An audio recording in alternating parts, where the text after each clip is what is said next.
Hello, everybody.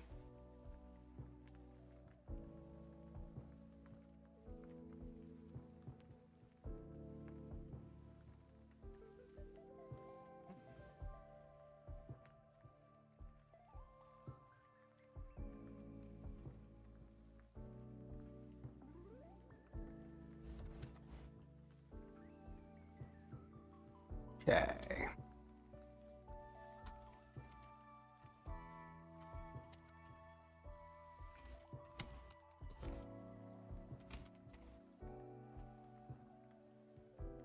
Second.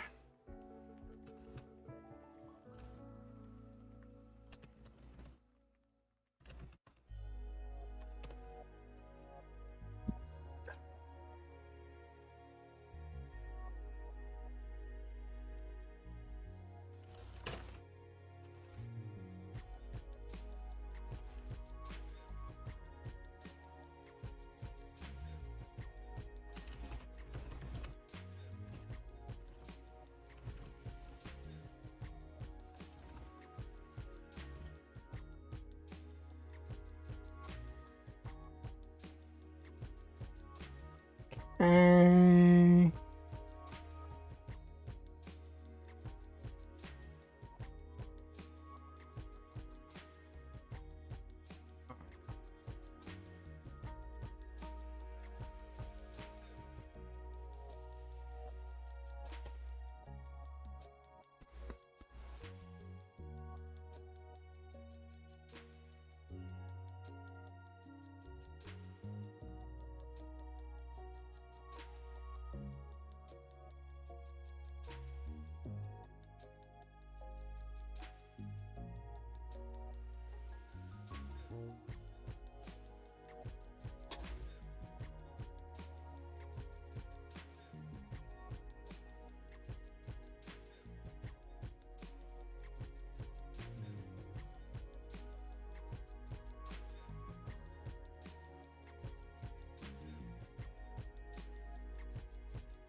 Mhm.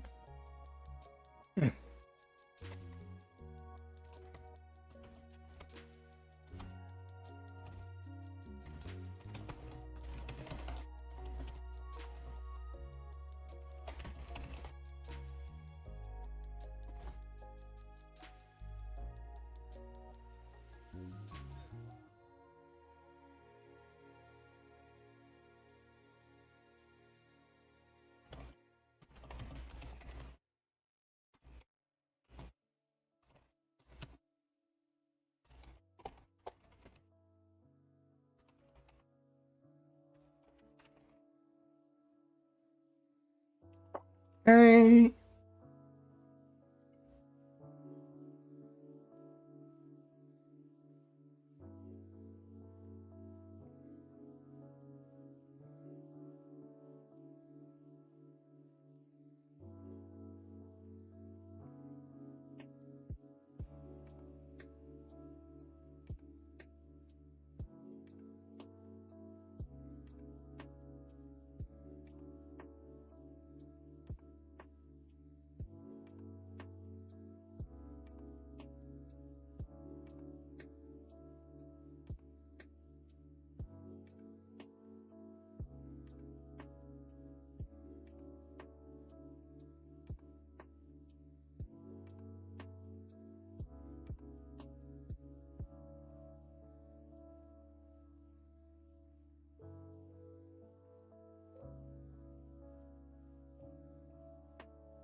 Hello, everybody. Anybody watching on YouTube, please be sure to like the stream. It helps the algorithm with getting it out to more people. Thank you, thank you, thank you.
Hello, everybody. I'm back. I've used the restroom. Hey, Noel Main. Hey, Kalora.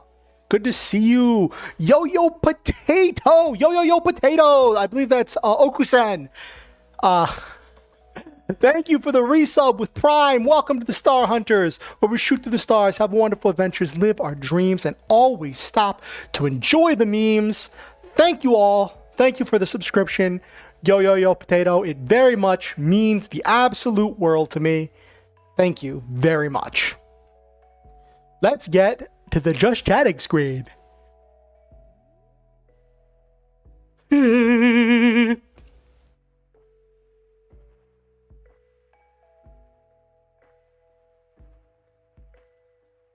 Nabiru.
Hello, Jesus. Alright, I just had to use the bathroom and throw away a dead roach real quick. It was this big cockroach. I was just running around my desk and I got tired of seeing it run around, so I just caught it and killed it. So I had to go throw the body away. Or unalived it or whatever.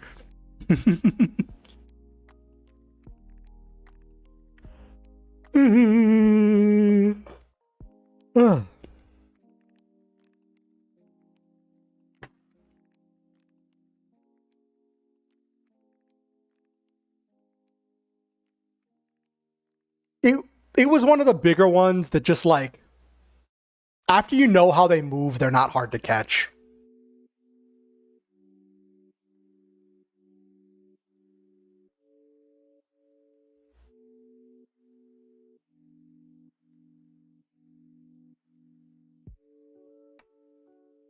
Yep. I have been surrounded by cockroaches for most of my life.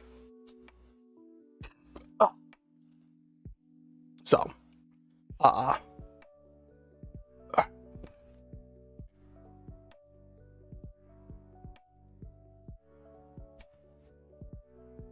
that sounds really frustrating, Jesus. When the cockroach, so it's funny, when I moved into my current apartment, at first there were no bugs, right? And then after a few months, bugs started appearing. And at first, I would catch them and kill them every time I saw them, right? And then they just kept appearing. I didn't leave food out. I made sure to clean up after myself, and I cleaned regularly, but the bugs still just kept coming out of like the power outlets and the AC stuff, the AC ducts and all of that stuff. So I was just like, you know what? I can't chase down every single one. So I just mostly ignore them now. I just mostly ignore them unless they're just really annoying me and they just keep running around in circles on my desk. And it's just like, okay, at this point, you're not even trying to hide. And like, it just feels disrespectful at that point.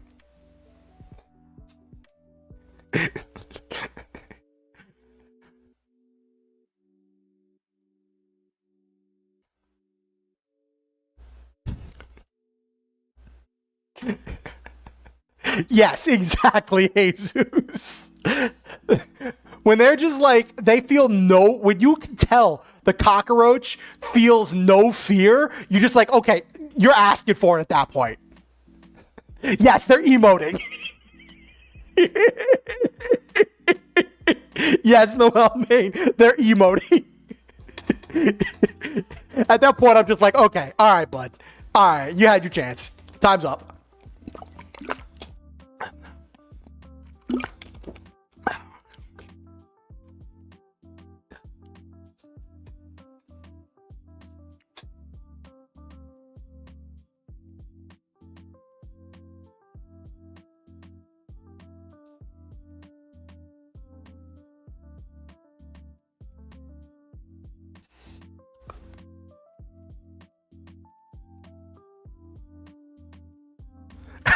Roach Wine Mom is a popular VTuber now.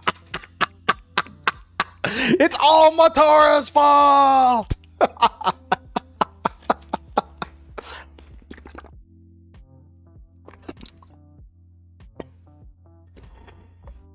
Oh my gosh. So how was everybody's Thanksgiving for the people who celebrate? Did anybody do anything special?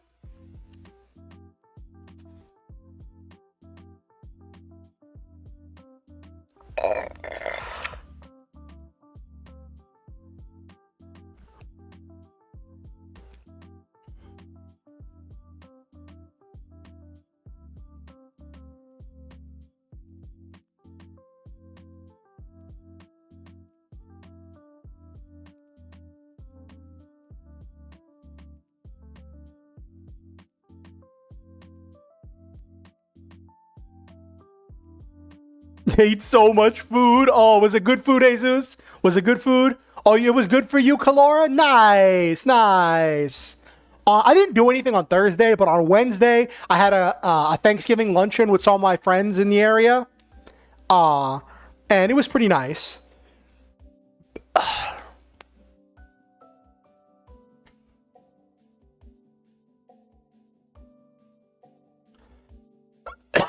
That is very valid, Nabiru.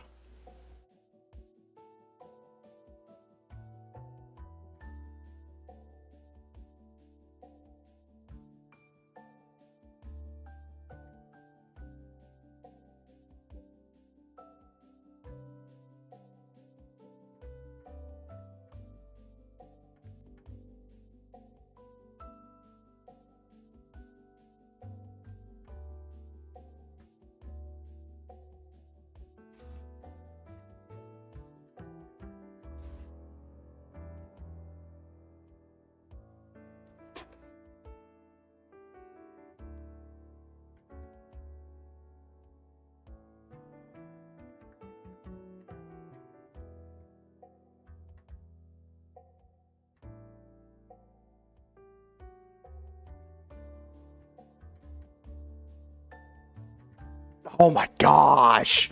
That sounds so stressful, Noel Main. But it sounds like it probably tasted really good when it was done.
Grandma's cooking jeans. Nice.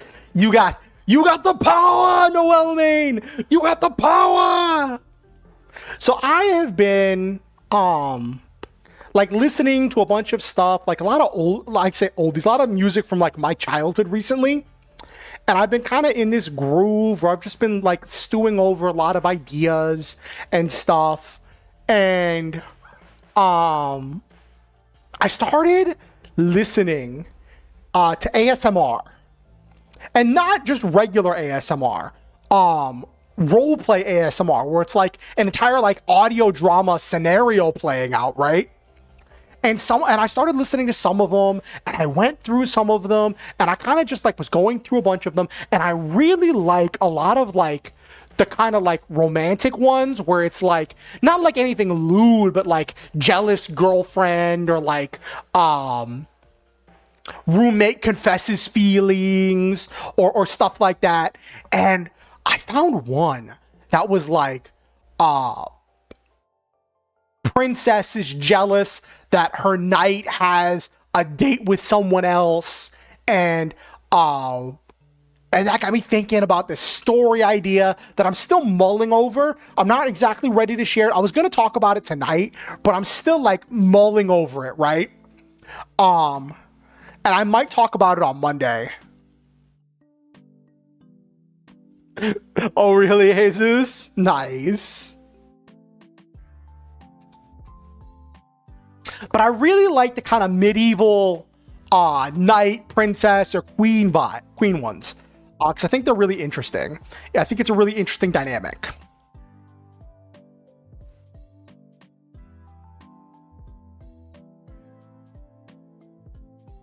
But some of the yandere ones, for like the more modern day ones, where it's like you get kidnapped or something by like a yandere roommate or something, are just really, really interesting. There was one I saw, like sometimes you gotta read the comments first before you watch the video. Oh my gosh. There was one, hold on, let me find it. There was one that like I like,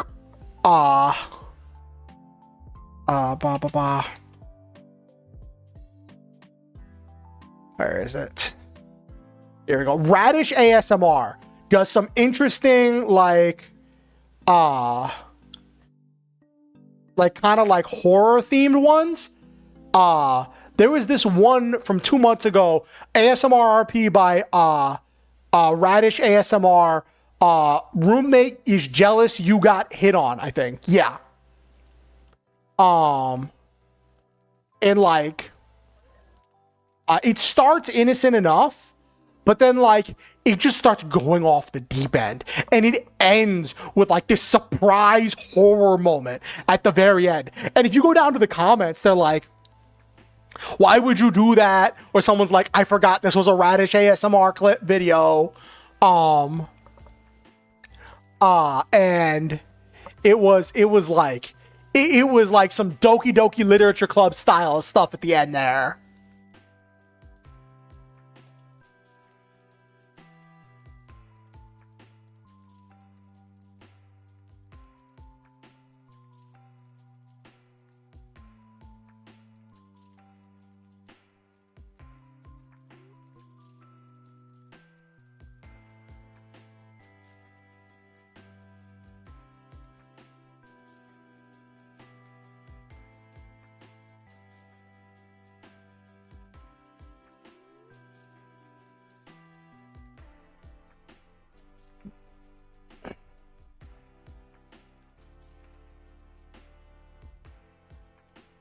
Yeah. It was like really creepy.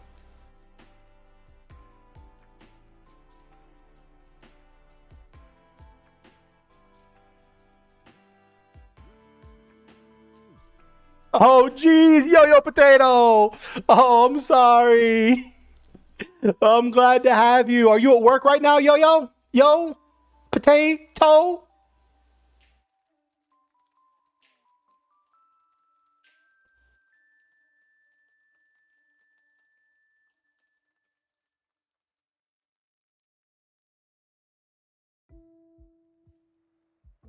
You're not? Okay.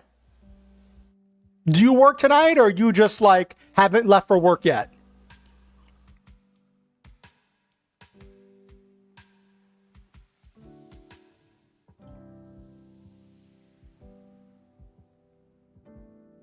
Oh, you're off tonight? Nice, nice. I hope you have a good night, yo, yo, yo.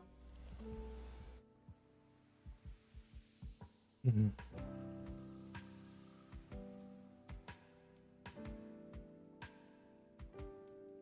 Mm-hmm.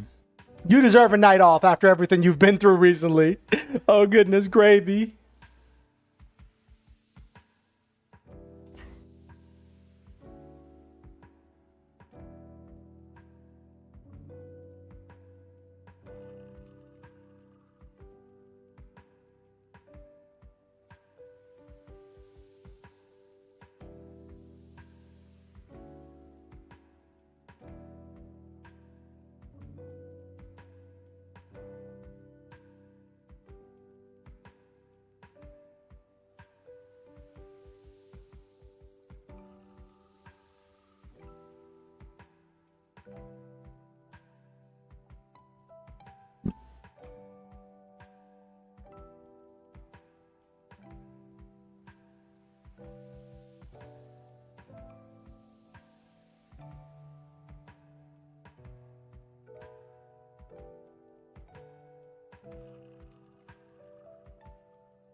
Alrighty, let's get ready. So like I said, been listening to those ASMR, been cooking up a new story.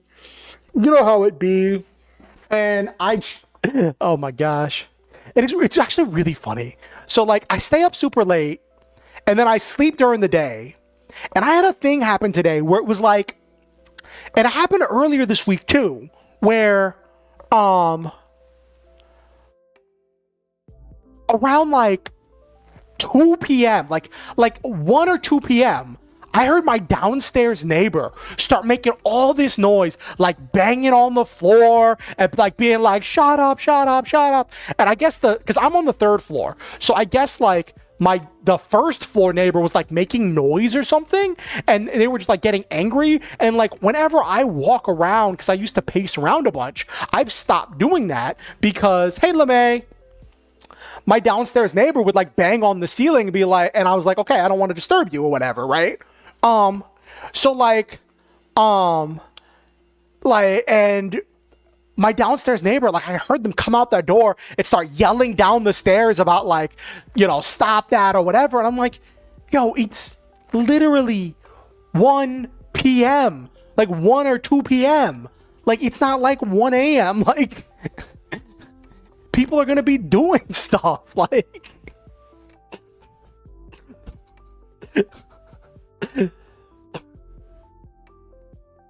it was just really silly. I'm like, yo, bro.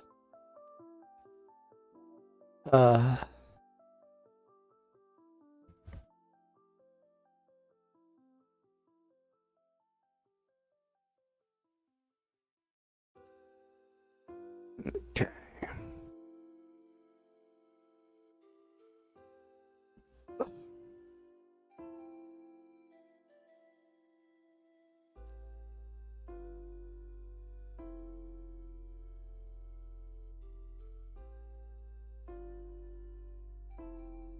Yeah, people do be wild in Jesus.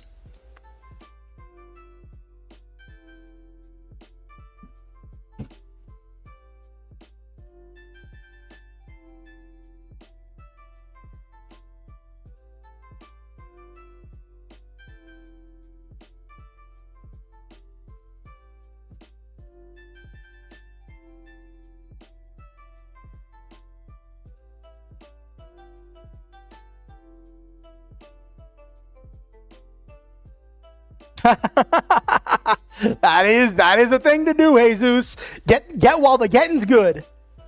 Hey, Elliot, good to see you. Hey, whoa, how was your Thanksgiving if you celebrated?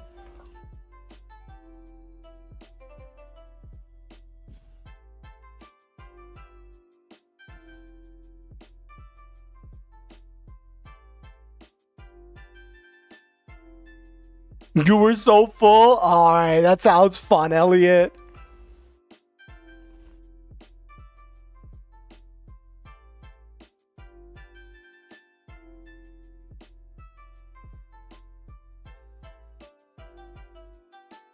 Oh, you're happy to be off? Nice, LeMay. Nice. A little bit of a good break is cool. Like I was hanging out with my partner the other day, and we were watching Tasting History together, and what the thing we watched was about like Thanksgiving pie and the history of Thanksgiving, and it's really interesting to see like how it started. Like the holiday as we know it in America was literally done by like one woman's lifelong campaign to make Thanksgiving a holiday, and that's just really interesting, you know?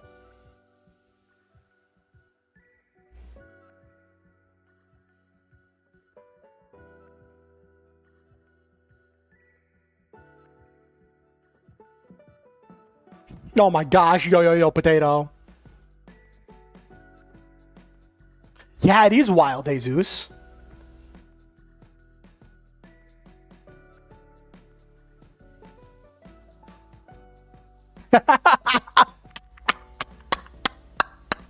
Oh gosh, Elliot, that sounds crazy.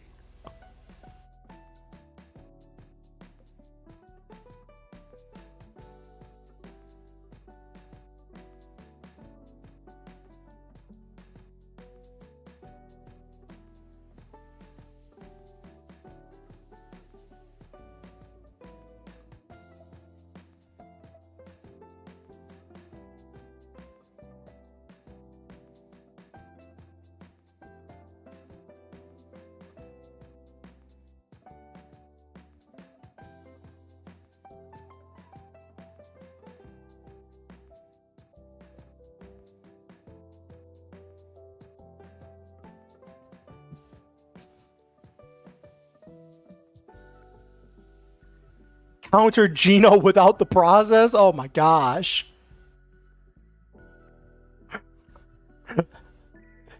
I guess that's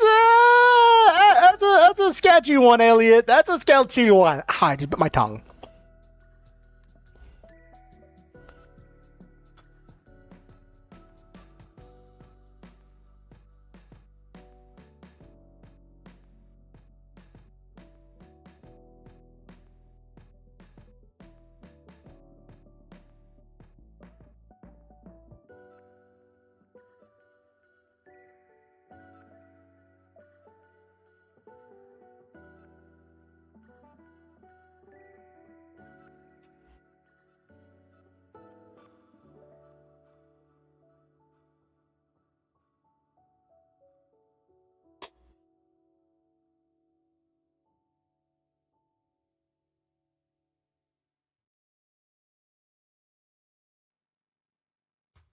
Okay, yeah, to getting sarcasm through in text is kind of hard, Elliot. Kind of hard.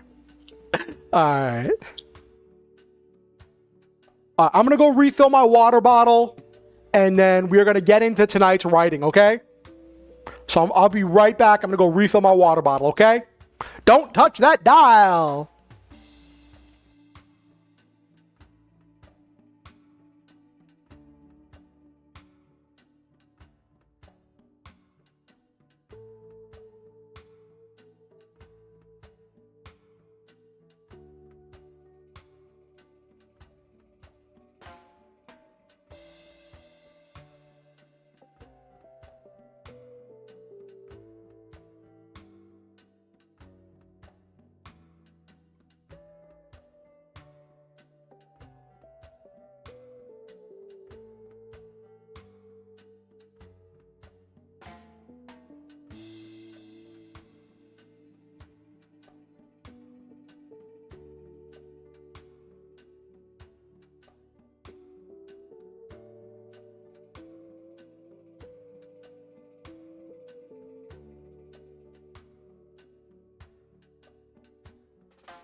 What did you do, Elliot? What did you do? You pushed the button. I said don't push the button. Oh, I said don't touch the dial. You push the button next to the dial. That's even worse, Elliot. It said to activate mustard. That's a war crime, Elliot. You can't do that. That kills people.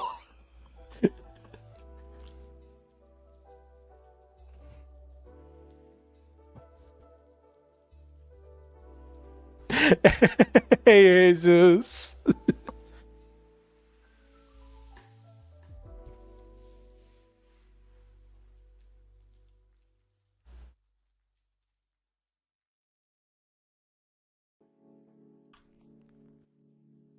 I thought they said Geneva suggestions. What are you, Canadian? What are you, Canadian?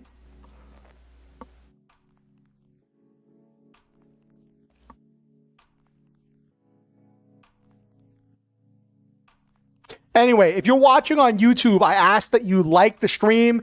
It helps the algorithm get it out to other people. It helps the channel grow and expand, and it's just really helpful. I know it's annoying for me to ask, but ever since I started asking in the beginning and middle of the stream, as the stream was going, it has helped the channel grow and the stream grow. So if you can, if you haven't liked the stream yet, please do. It helps a great deal.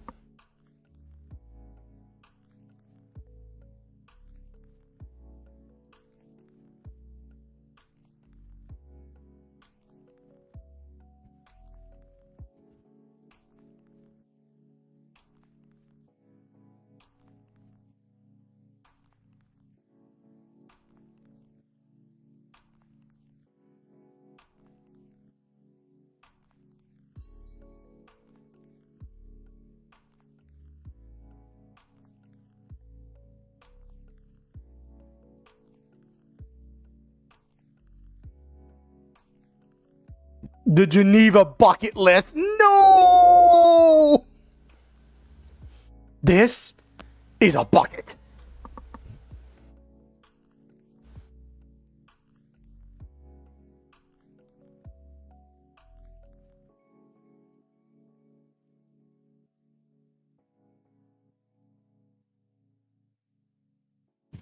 Yes.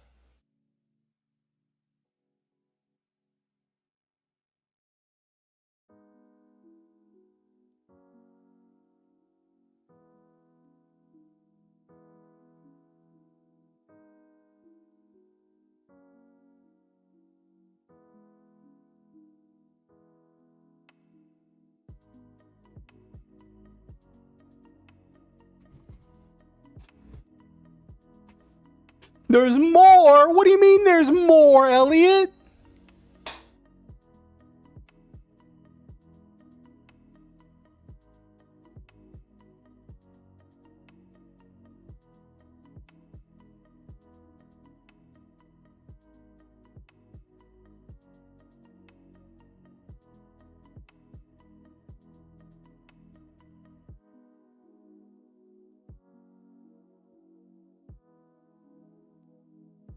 Rat poison laced rations into enemy territory? That's a war crime, Carl!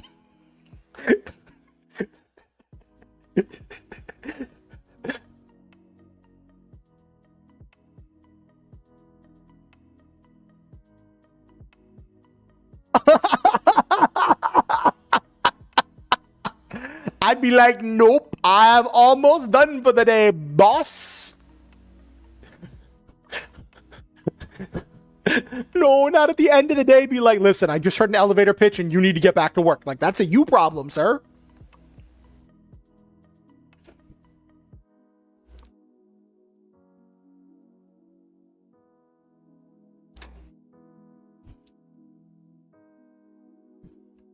Exactly, Elliot, exactly.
Shouldn't be allowed near the military if you keep coming up with war crimes inspired by Canada. Oh no, Elliot. Oh no.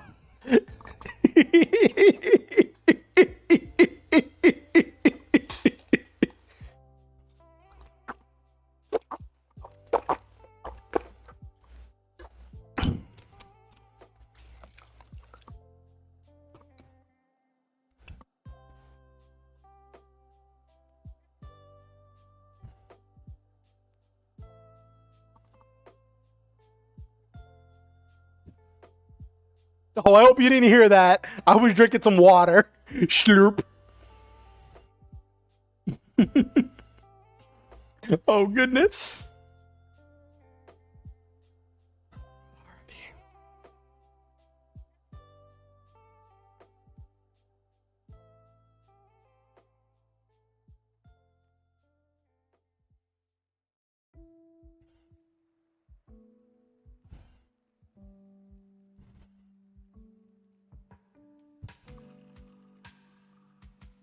Oh, great heavens. All right, let's get to the writing. It's 9:30. I started late. I don't know how late I'm going tonight. My brain's in 4 different places. Let's see if I can even break 200 words, chat. Let's see, chat.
You're like, oh, okay, I can work with that. And it's like, what's the catch? You start next week. Getting that on a Friday, it's like, okay, well, I guess Monday is gonna be messy.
Oh gosh, I don't even want to get into that, Elliot. I don't even want to get into that subject. All right, what's this one? Chapter 3. Chapter 3 is the immediate reaction to the inciting incident. So we're going to have, after the battle, Funlandeon breaks apart. All the rides go back to where they were. All the people in the rides are safely dropped beside the rides they were scooped up for, when they were scooped up to come to Funlandeon. People are confused and scared. Steven sees the kid he rescued and asks the kid not to tell anyone what they saw. Steven's boss tells him that things are going to be hard for a while. After the battle, the park was restored to perfect condition, which freaks a lot of people out. Everyone heard the giant robot announce itself as Funlandeon. So we're going to have reactions, going to have a whole bunch of stuff dealing with how people are reacting to Funlandeon and to the giant monster battle.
That would help if I had the chat up so I could see what anybody's saying. I'm like, wait a minute. I'm missing something. There we go. What people say? Full color profile picture, and it's still mostly black and white with the exception of being the skin. Okay. That happened a few days ago. I'm almost done with the project I was given last time. Guess that means it's time to get me yeeted into another project. Oh my gosh. You need pills real soon. Oh no, Elliot. I think it is kind of funny that you finish one project, you get yeeted right on to the next one. Oh, got a few ideas for an RPG. Nice, nice, nice, nice, nice.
How bizarre is spelled? That looks wrong. 2 R's. Okay, that's weird. That's a bizarre spelling.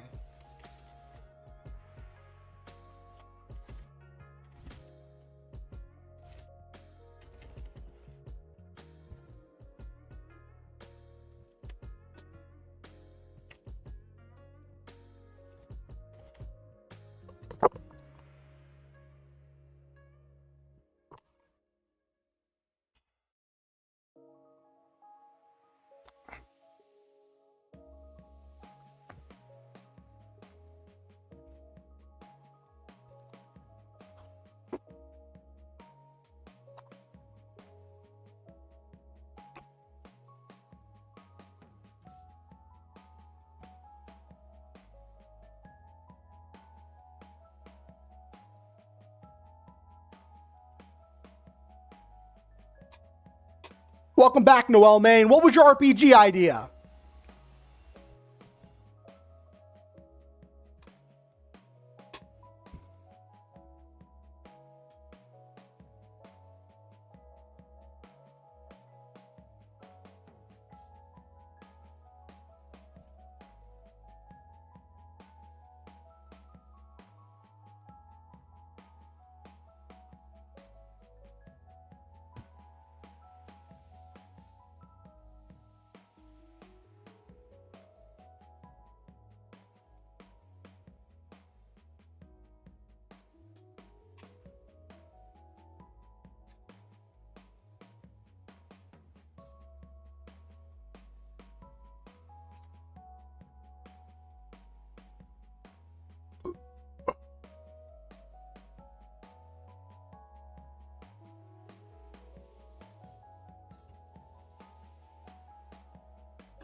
Similar to the RPG, similar to Perfect Draw I've been working on. Basically, you got your party, the PCs, they're playing this VR MMO TCG kind of thing. Ooh, spicy, Noel Main.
Okay.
The VR MMOTCG is divided in two parts. The Nexus cities where the players are safe and can play online, trade, and do all kinds of things. So the thing where you've got like the cities in the wild or some kind of a thing, Noel Main?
What's everybody else working on?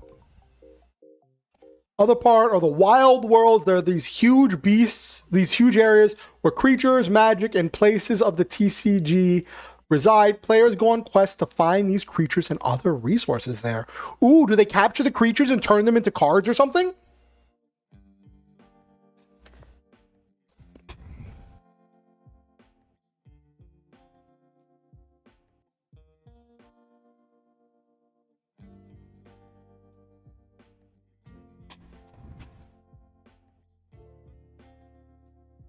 Hey, Coffee Quills! Thank you for the raid on Twitch.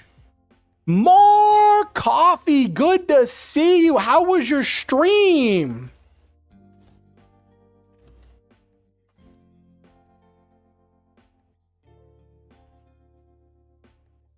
Oh, thank you, Coffee. A shout out. Oh, you're playing For the Words. It's going. I've been really distracted this month, dealing with a bunch of stuff. And I keep having all these random ideas that are unrelated to the thing that I planned on writing in November. We're at the end of November and I barely got anything done in the planned novel. It has been very frustrating, but I have written down so many other ideas. It has been very stop and go for a lot of stuff, Coffee, honestly. Yeah. Like, okay, 2 weeks ago, right? I had this thing where I couldn't get... Yes, exactly. I had this thing where I couldn't get in the mood to write the story that I planned on writing, right? But I had this other idea pop in my head, right? So I let it stew for a little while. Hey, Cashbird! I let the idea stew for a little while, and then, like, I was like, okay, I like this, I'm gonna put it down. So I sat down to write it down. Not even writing like story or full sentences, just like stream of consciousness, getting the entire idea down from my head onto like computer screen, right? I wrote for like 7-8 hours, right? I got down over 10,000 words, right? And at that point, it was like I had to do stuff the next day. I needed to eat. I needed to sleep. And I'm like, okay, the idea was not done yet. Yeah, spill out new words to get the new words. Yeah, but the idea wasn't done yet. So I was like, okay, I'm gonna go to bed. Gonna go run my errands tomorrow. Then when I get home, I'll put the rest of the idea down. Right? Simple, right? I go to sleep, I eat, take my medicine, all that stuff. Next day, right, after writing 10,000 words the previous day, I don't have the motivation to write. Even the new idea. Even the new idea, I don't have the motivation to write after running my errands. And I'm like, oh no. And then I'm like, okay, you know what? I'm going to sleep on it. I just had a really long writing day. I'll just pick it up tomorrow. Oh, no problem. I'm glad for the lurk, Coffee. Then I get a new idea. And I'm like, oh no, here we go again. The idea stews for like a day. Then I'm like, okay, I'm going to get this idea down. Another thing, another 8-hour writing session, right? 10,000 words, right? On another story. And I still don't get the whole thing down. And I have stuff to do the next day, right? Because life, right? Life doesn't stop. And I'm like, I need to eat, I need to sleep, or like I need to do stuff. So I sleep, I eat, I take medicine, come back, and then to go finish this second news story that I've been working on, and I don't have the motivation to finish that one, right? To finish putting down the rest of that story. And then I get a new idea, a third new idea, Coffee.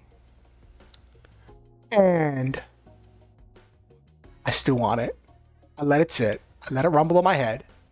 I have another writing session, crank out another 10,000 words, and still don't get the entire idea down. So in 1 week, in 6 days, I did 30,000 words across 3 different stories, and none of which were the story I intended to be writing.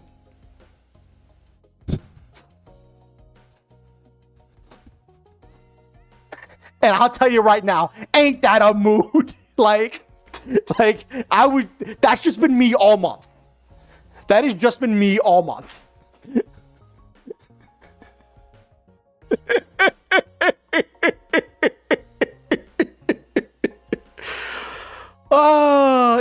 It is absolutely ridiculous, Coffee.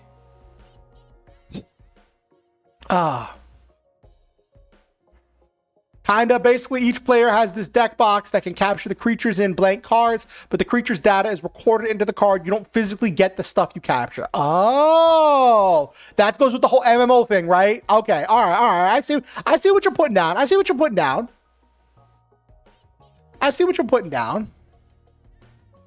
Yeah, exactly, Nabiru. Exactly.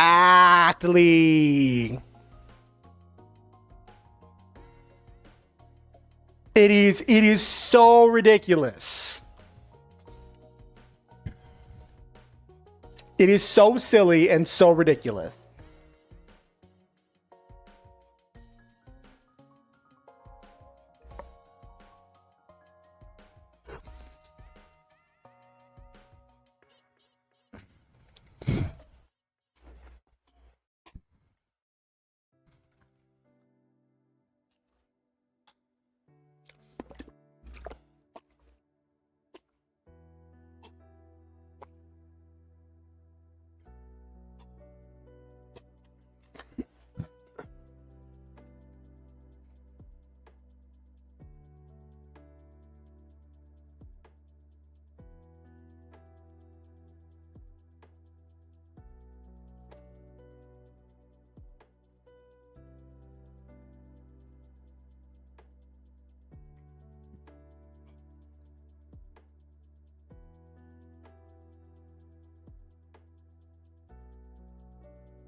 I give the boss a name.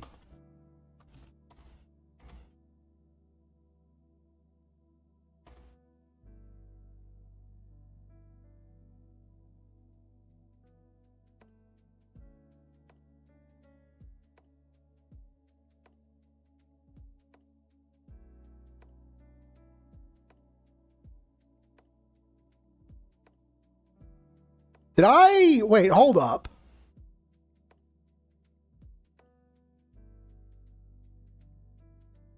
No, I know I had him talk with the boss in the previous chapter.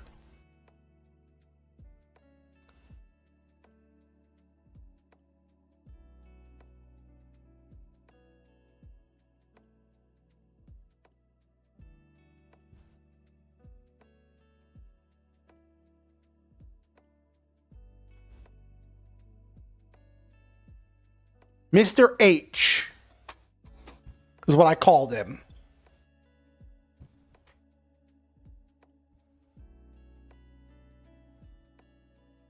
Mr. H. I didn't call him boss. I called him the owner. I called him Mr. H. What did I call? Did I put him in the notes what I called him? Hold on. Hold on. Hold on. Hold on. Hold on.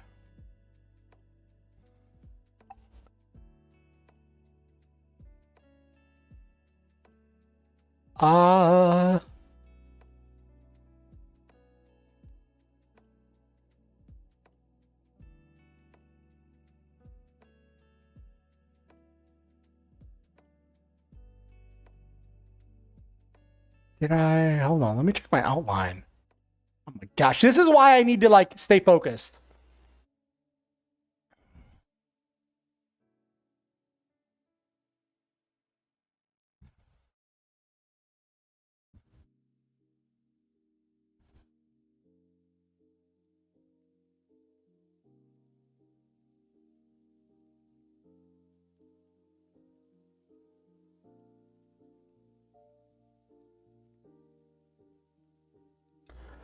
Six worlds available in the launch of the MMO, aka start of the campaign, and multiple types of creatures and magic within those worlds. So it varies along the course of the game.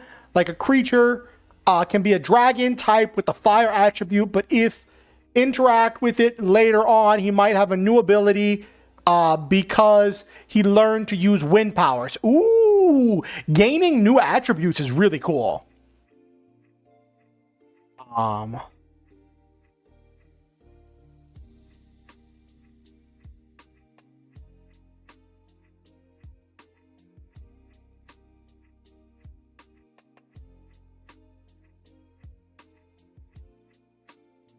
Yeah, every game has them.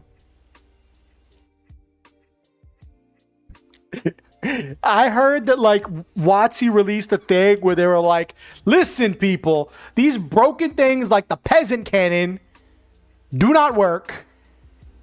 Do not try to use this kind of like sideways ridiculous stuff to like break the game. That's not the point of the game.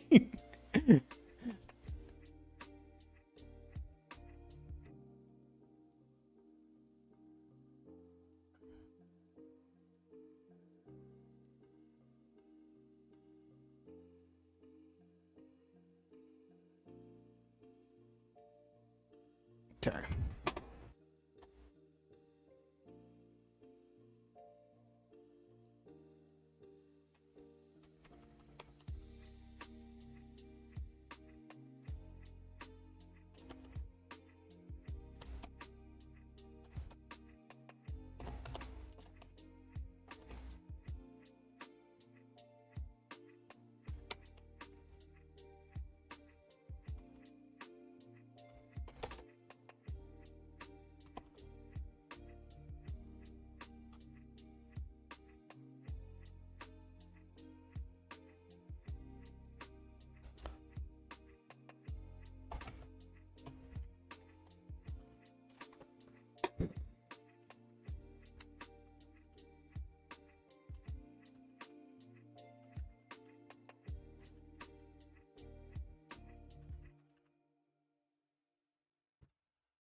Advancements in character growth that make the story better with time passing. I wish many writers would take that to heart. Oh, okay.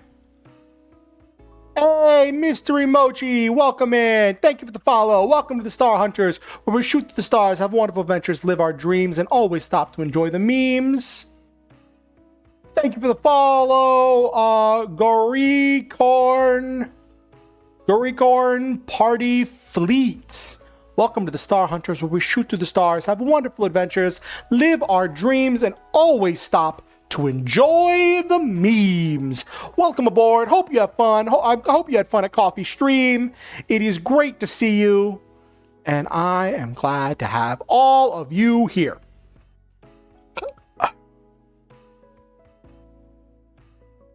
All right, I'll call you Gork. All right, welcome in, Gork. It's good to see you. Gork, it is great to see you. Welcome in. I hope you have a good time. Hope you have a great time. It is wonderful to see you.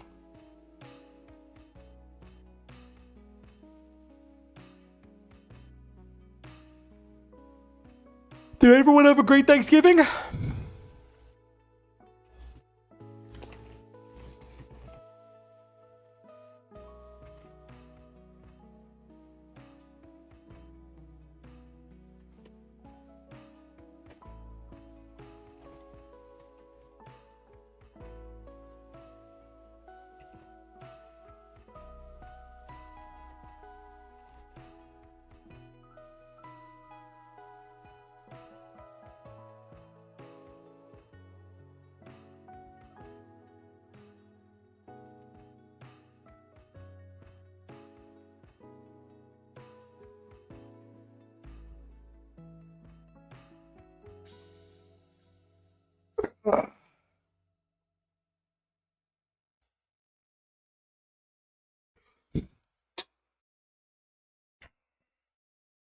Every game has min-maxers, combo seekers. It would be a thing like GM and players agree to balance out, avoid min-maxing.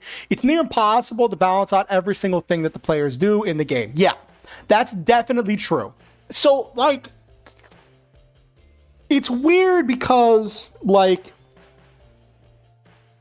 different games have different philosophies about min-maxing and broken combos, right?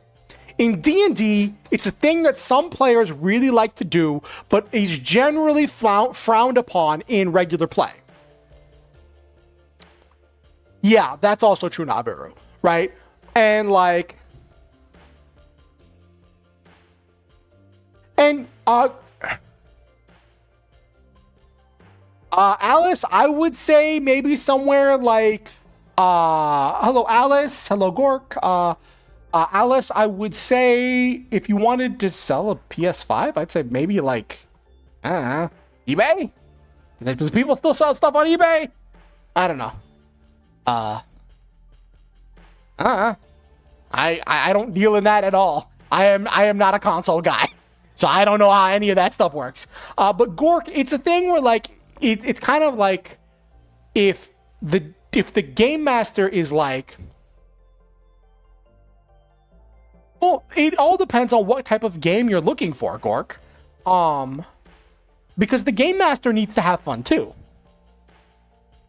Oh, you sold your Steam Deck on eBay? Okay. The game master needs to have fun too. There needs to be some kind of like agreement into like what you're going to be doing, right? And if the game master is like, okay, and it also depends on like how the system deals with it. Like, for instance, in a system like Lancer, for instance, Lancer is literally min-maxing the game, right? The game is designed for the player side to have all of these little things that add up over time as you acquire them to allow you to more effectively min-max and specialize to do whatever it is you want to do more effectively. You don't like gain too much actual like numerical power, but you gain a lot of like little things that add up. And I think that's a lot of what I saw in Pathfinder as well, where the Pathfinder, you gain a lot of power as you go. But like, it's about adding up all of these things, getting all of these combos, and doing these things. And people who run and play those games will have that kind of an expectation. D&D falls into this interesting situation where it is trying to be everything at once. So you have this community that's made up of, you have these very different people who have very different expectations and very different wants and desires for what they want out of the game, and they're all playing technically the same game. But because of how house ruling works and how that works with the game, and how so much of, especially in 5th edition, and we got an ad. Okay, I'll wait for the ad to finish.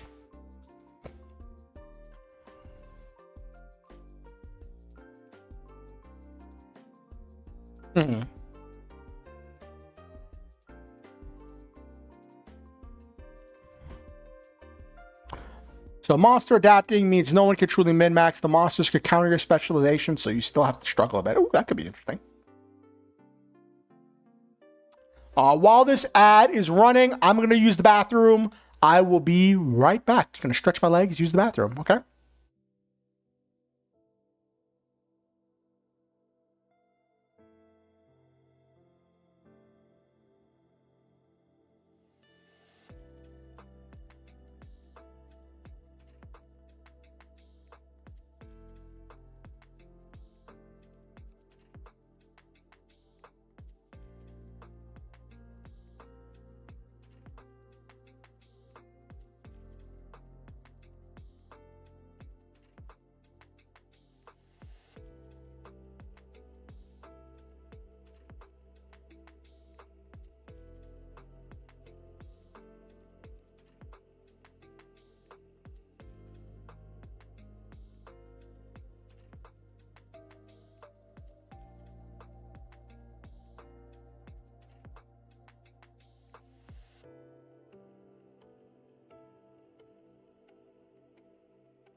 I'm back. I'm back. I'm back. I'm back. I'm back. I'm back. I'm back. I'm back. Looks like we're back from the ad. Cool.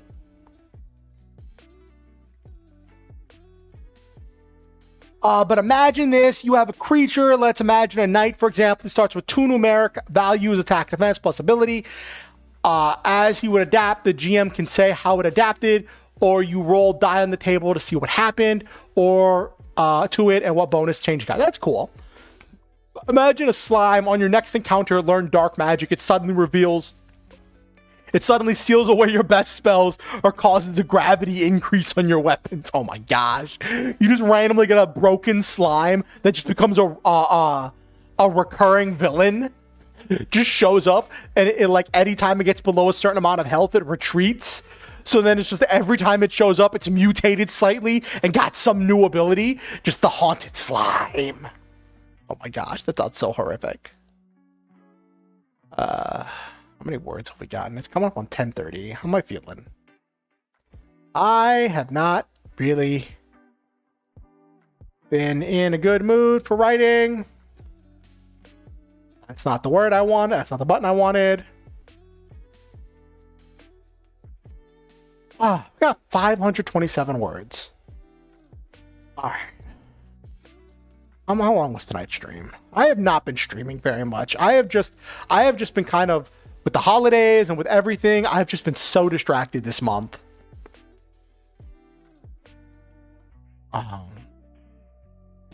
Which is kind of frustrating because I really wanted this story to go well.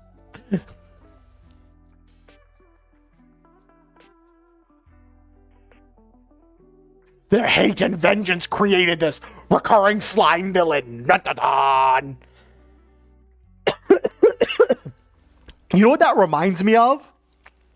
In Monster Hunter, right? There was, at least in World, there was this thing called tempered and arc-tempered monsters. So, a tempered monster is a monster that managed to survive an encounter with a hunter.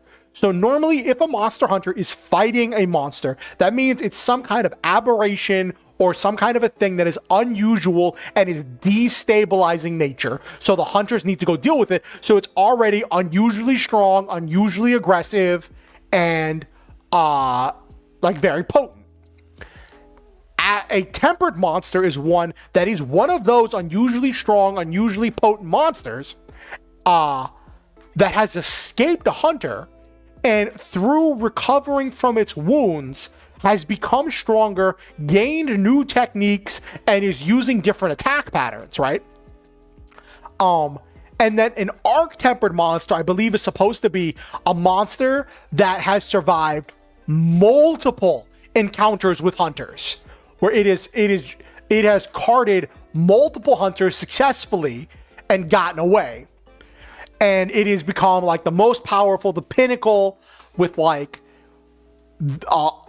as its wounds have healed, it's like, I guess, I don't know, maybe mutated or something? I don't know. I don't think it was ever fully explained in lore, but the basic idea is that it got stronger as it healed.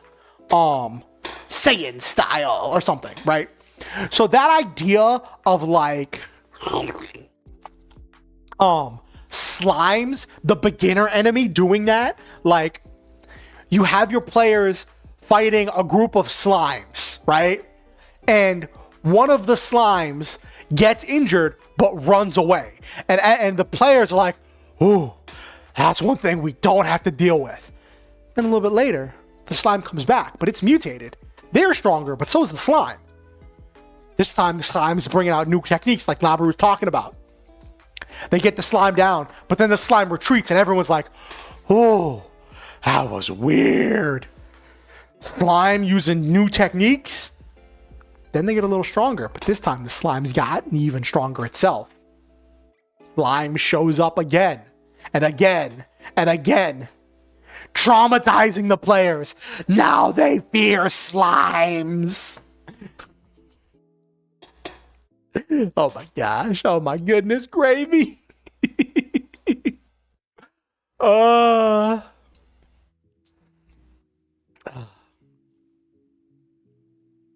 Goodness.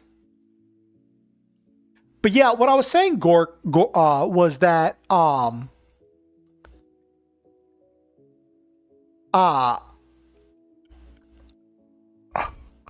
over on the Twitch side.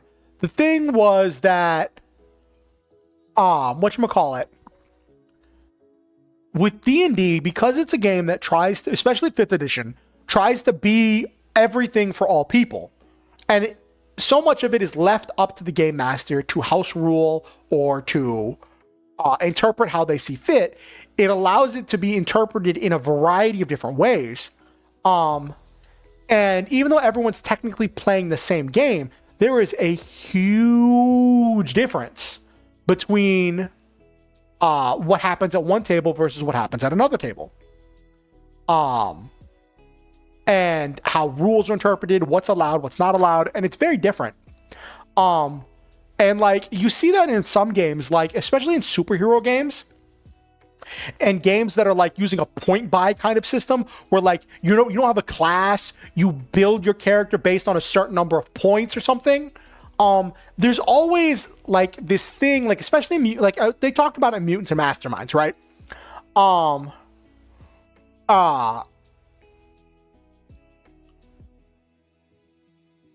Ooh, that's cool, Gork. Shatter Scale Basilisk.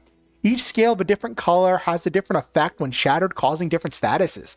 Ooh, that's really cool. I like that. But it's the kind of thing where like, in Mutants and Masterminds, it talks about, well, in the rulebook, it talks about this thing where it is very easy to break Mutants and Masterminds. You can build broken OP power combos that will completely obliterate challenges, render things completely irrelevant, and still stay within the point values of your average game.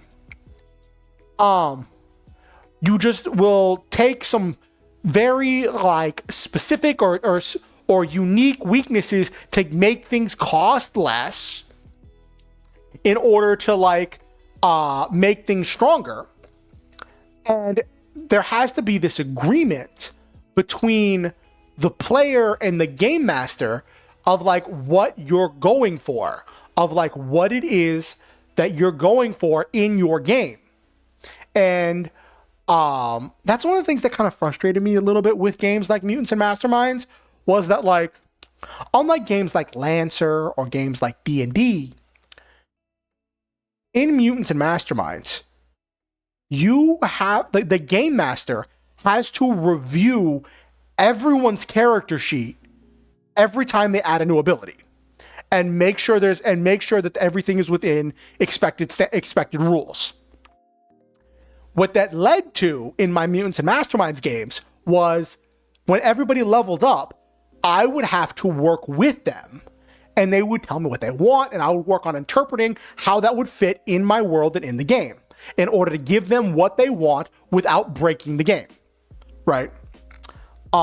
And while staying within the point values. There was one time, because I used to run an in-person game every week at my local game shop.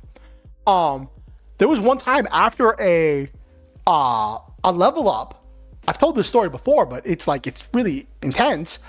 I went in the morning when the game shop opened, and I told my friends, I told my players, I'm going to be here all day. Come over, I will go one at a time through each of your character sheets and help you level up your character into what you want your character to do. And I was there for like 7-8 hours of nonstop, and just nonstop, just going from one player to the next player to the next player, going over their character sheets and going over what they wanted and making sure they had all the abilities they wanted and that all of their abilities were properly statted out.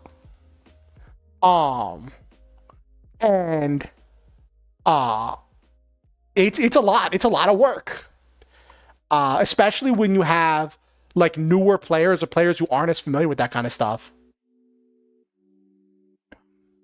For me, the challenge is what has evolved my bestiary and magic spell system along with the world and its micro details. The players' small actions build the foundations of the world as the story has evolved, but I can see how some people might not want to do that. Yeah, it kind of comes down to what you're looking for in a game. Um, and like, I think it's important to have like expectations, to set realistic expectations with the players and the game master. And I love letting my players build out part of the world, right? If there is a thing that is related to one of my player characters' backstories, I will go to that player and I'll be like, what do you want this to look like, right? For the Getting the Robot game I did, right? We were like, okay, your Zoid, your mech was built by this company, right? That was like this ancient company or something, right? What do you want it called? What do you want it? What themes do you want? What ideas do you want? If I have an idea for something, I run it by that player and I say, do you think this fits in your story, right? Or I'll be like, do you want to name this NPC? What do you want this NPC to act like? And like, especially if it's an NPC that's tied to their character or their backstory. And I love to let them build out like regions or like their character's hometown or something that their character spent a whole lot of time at. I love letting players develop that and build up their story. Because it gets the players involved, and then whenever they meet a character that like they came up with this character, and I do my best to like play this character true to how they told me they want the character to act, it just really comes alive for them and helps them with like feeling engaged because they came up with this character's name, personality, backstory. They care about this NPC, right?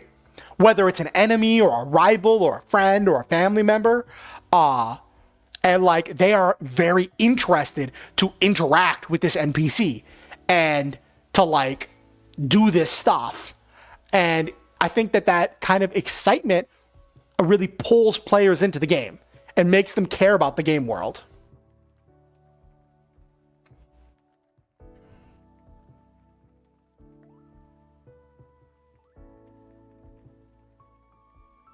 Ooh, that's interesting, Gork. That is an interesting one.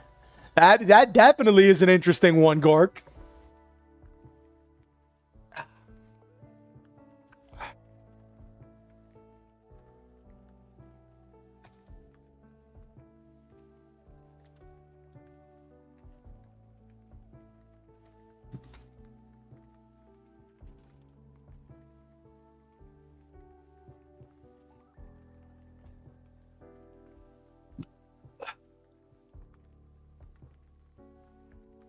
Mm-hmm. I think it also like I think it's a thing where I think death needs to have like failure needs to have some kind of consequence or success loses its value, right? And I like how some PBTA games deal with it. I've seen some PBTA games where like if you air quotes die, right? You run out of health, you get defeated, you are out of the scene, you are you can't do anything else for the rest of the scene.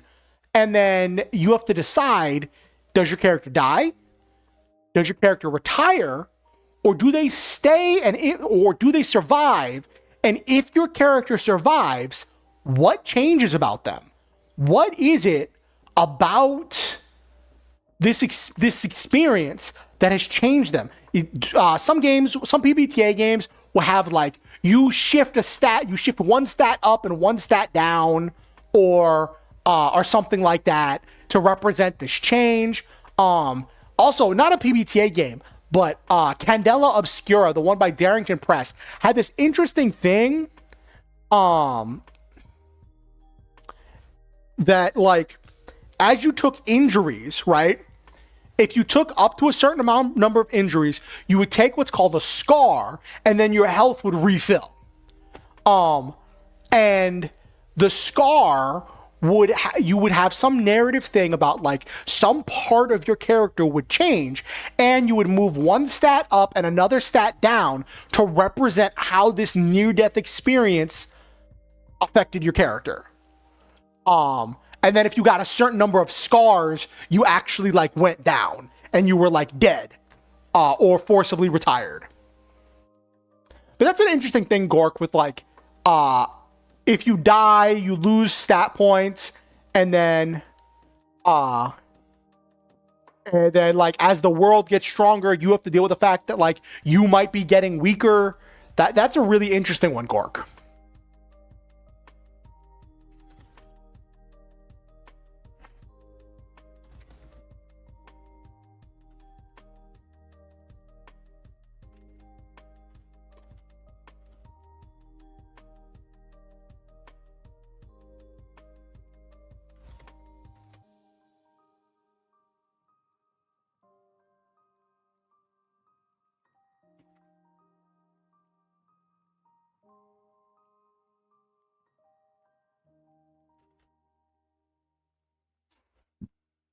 And curses get put on people, yeah.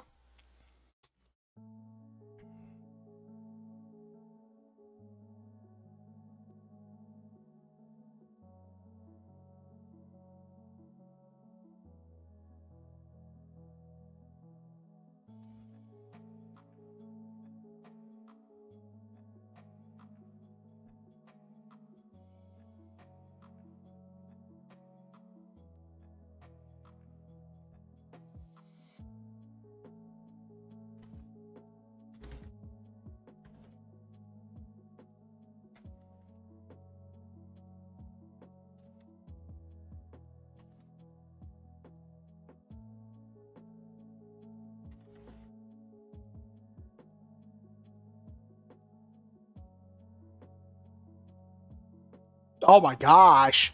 That's interesting, Gork. That's a funny thing where like the whole thing of like women flock to you sounds like, oh, that's not a curse. That's like, oh, cool, you know, Mr. Popular. Well, if you're in a fight and women keep flocking to you and getting in the way, you can't hurt them because of your oath, and they are in the way of you trying to fight something. And they might be getting hurt too. Ooh, that's interesting.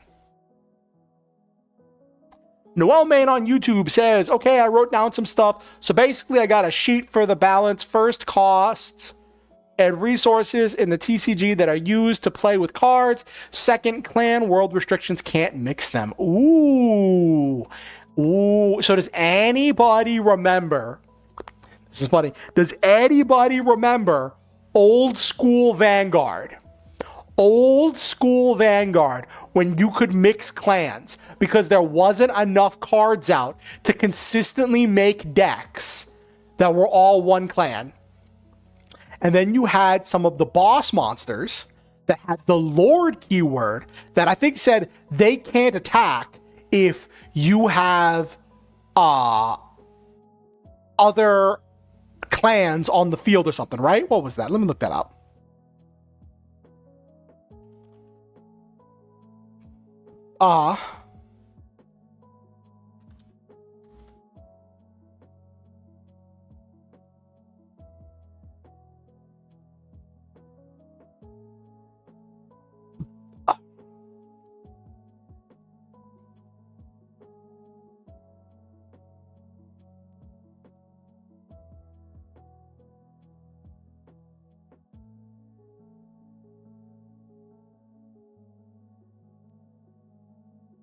Oh, that sounds scary, Gork.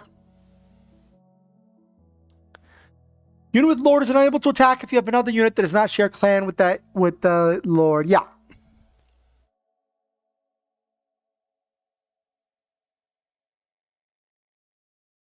Yeah, I started a little bit after that. And it's funny. I started a little bit after that, and I forgot that was a thing. Because by the time I started a few sets into Vanguard, right?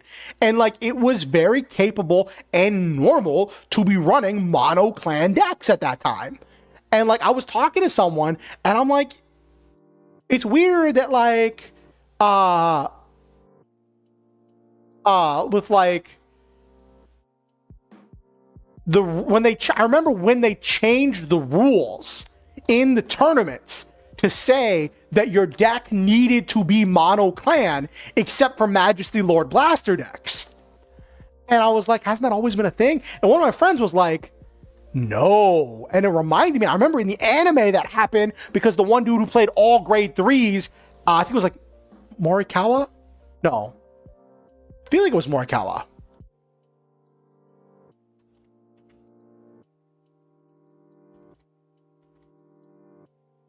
Yes. Katsumi Morikawa. He used to play all grade 3s.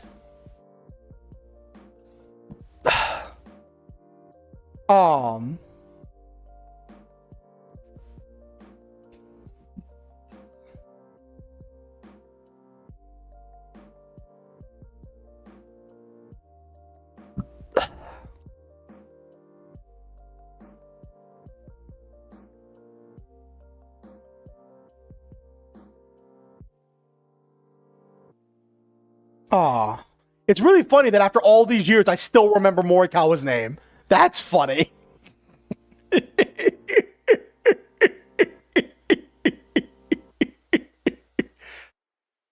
Oh.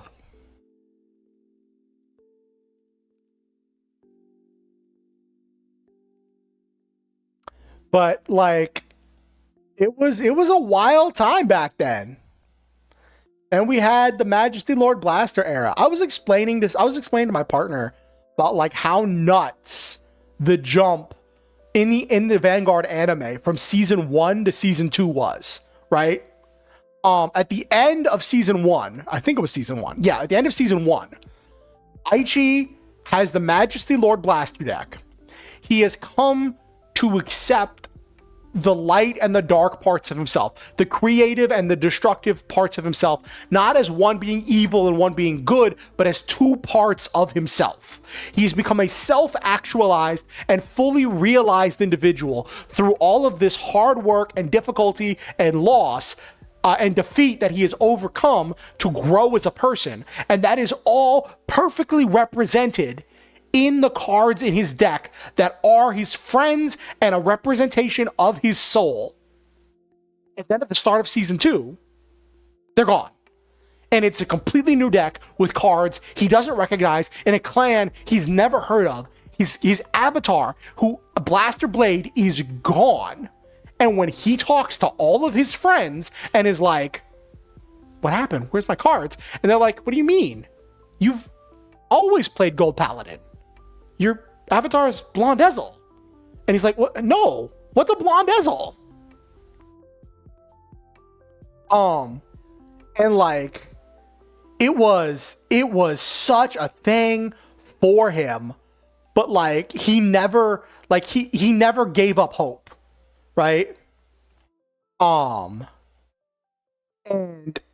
I think one of my favorite things in Vanguard was in that season, the fight between, I think it was Leon, the one who used Aqua Force.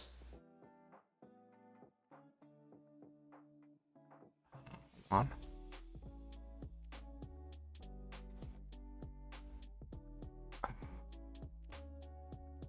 Who used Aqua Force in the anime? I want to say Leon.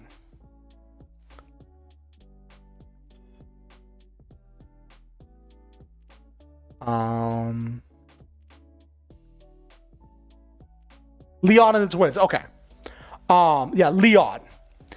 The battle between Leon and Kai, where like Leon is doing this whole, you don't understand, you don't get it, like you had everything, you don't understand what it was like to have your clan sealed away. You don't understand what it was like to lose that part of yourself, right?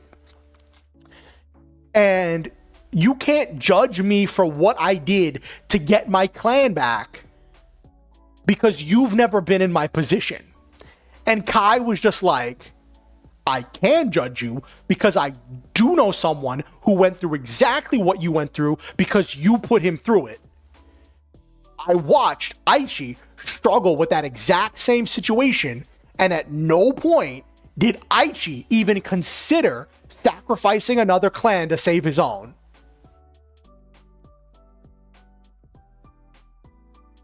And that was that moment where like, Kai was just like, you have to, like, that was the moment where like Kai like really recognized Aichi and Aichi's struggles.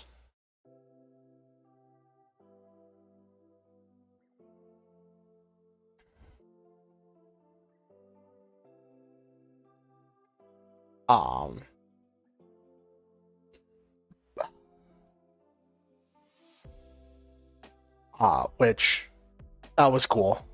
Oh, there's an ad in progress. I realized I just went on a whole like Vanguard tangent.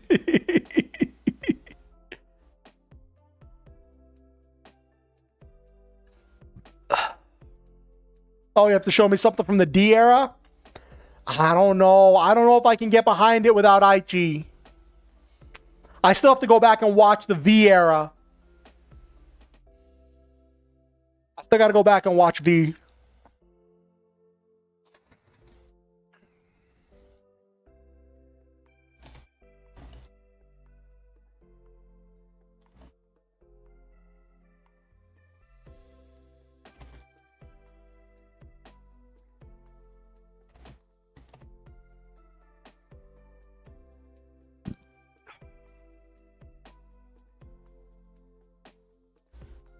Okay. All right.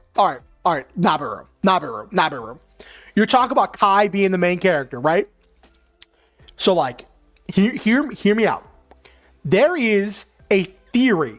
I don't know if it ever got confirmed, but there is a theory that a lot of people believed that in the original plan for the anime, Kai was going to be like the main character, I think, and Aichi was going to be a girl and be the love interest. And be kind of like, I think like the audience surrogate character, right? And there was supposed to be some kind of like romance between them.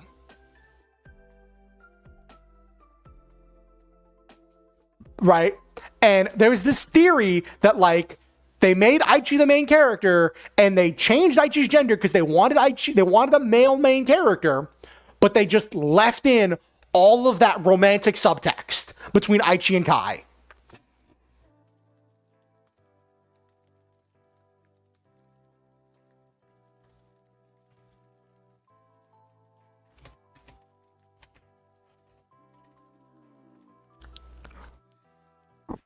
And do you remember the Legion arc where like Kai became the main character? Like that was so epic. Oh my God. I am so mad that the Legion arc never got dubbed. When they were doing the dub, they entirely skipped the Legion arc to go straight to starting dubbing G. Now, I get it. Trying to say seek the mate and find a dub for that is like, kind of like, and the entire like whole thing of like, I'm seeking my heart's mate, my mate, my, you know, all of that stuff, right? Yeah, we still have yaoi yuri stuff in the anime, absolutely. Yes, absolutely Nabiru. And so like, but the Legion arc, oh my gosh, it was one of my favorite arcs. Like that season, like and like oh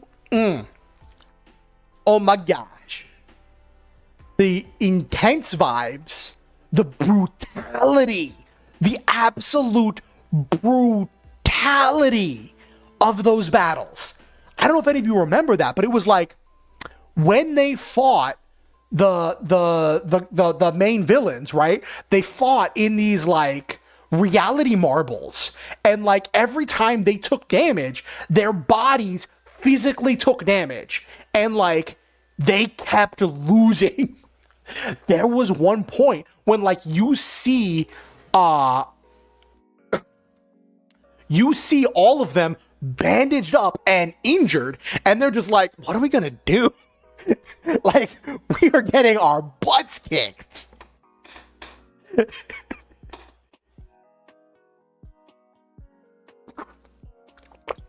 One of my bros put it really well. It's like, a lot of Vanguard got played in that anime.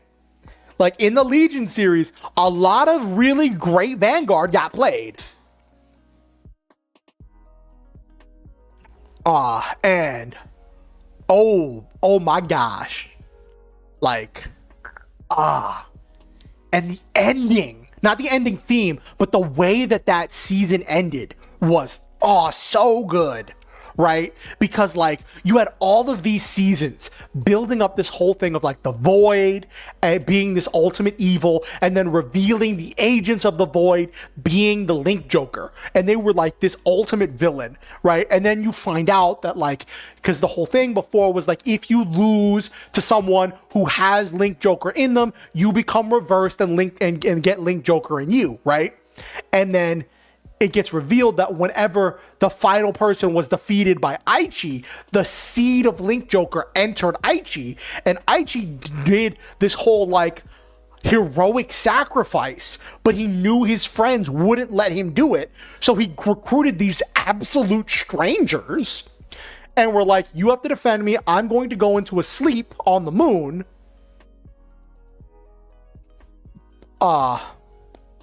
I'm going to go into a sleep on the moon, and as long as I don't battle anyone, as long as I stay in sleep, the seed of Link Joker will stay in me and everyone will be protected. Right? And so it's like, there's this thing where like, are we the bad guys? Like, the main characters have this question where they're like, why is Aichi pushing us away? Are we the bad guys? And the bad guys are the ones trying to save the world from Link Joker. Right? And it's this whole role reversal. And then like, at the end, like, Aichi's like, no, the seed's going to spread. Link Joker's going to take over the world. And they're just like, no. Because Prey is strong enough. This planet, this people is strong enough. This community, and there's this whole thing where like Aichi had been on this arc where he'd been wanting to grow and become this legendary hero in order to be the valiant hero to fight the battles that others couldn't. And in the process, he lost sight of the fact that a hero is only as good as the community that they're a part of, right? And at some point, you have to trust your community in order to support you. And by shattering the seed of Link Joker and spreading it everywhere, it became a thing where the community could take and absorb and accept Link Joker as, not as invaders, but as like neighbors. And to have like space for this like reclamation and like growth and acceptance. And like, it was just this whole like different thing.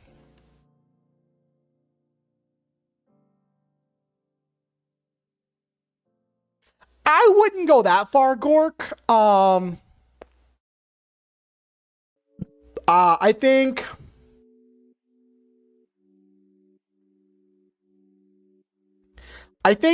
that what you bring up is also one of the biggest things that bugs me about Batman comics, right?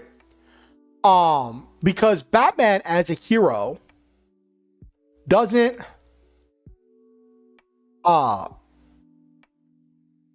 Batman, like, as a hero, he doesn't kill people, right? And that's the thing where like his job is to catch the villains, stop their plans, and then put them into the justice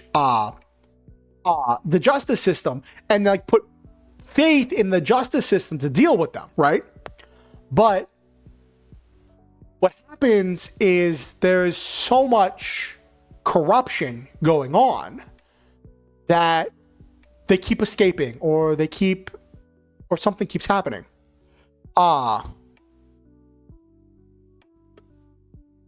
there different takes on Batman have had different things for his investment and his money. Some takes have said that like he gives jobs to like low-level grunts and stuff in order to try to like invest in Gotham.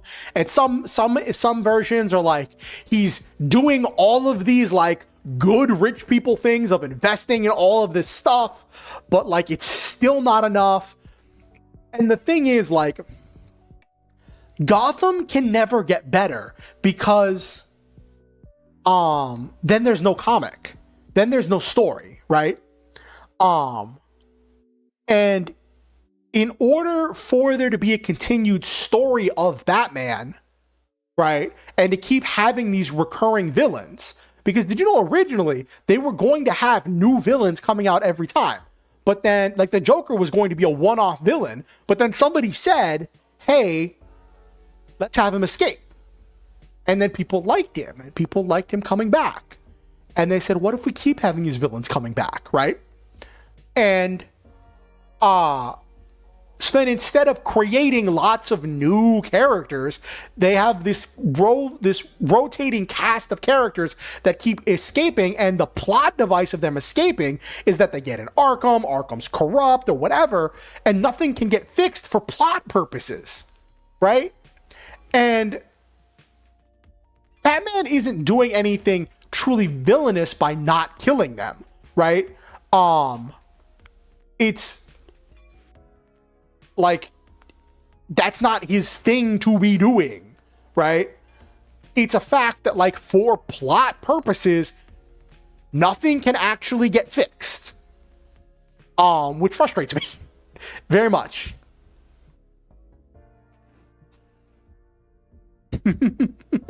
Yeah. All right. Well, we've just been talking for a while, so let's get over to the just chatting screen for a little bit. Just hang out for a little bit. But yeah, and the whole thing with like the money, right? I guess not very real. The whole thing with the money is that like by making Bruce Wayne a billionaire, that means that Bruce Wayne is participating in a broken system and exploiting the labor of his workers in order to increase his own profit, right? That is how you become a billionaire, right? And they try to say, oh, he does this, he does this, he does this, in order to try to justify it whenever they deal with it, right? Whenever that's even mentioned. But like, realistically, if you were doing all of those things that they say Batman is doing, that Bruce Wayne is doing to invest in Gotham, and paying for all of the expensive gadgets and tech that Batman has, you would not still be a billionaire.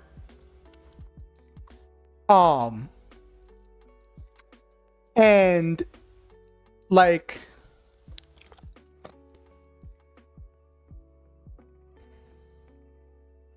yeah, I think that's true as well, Gork. Iron Man does the whole power of money really well,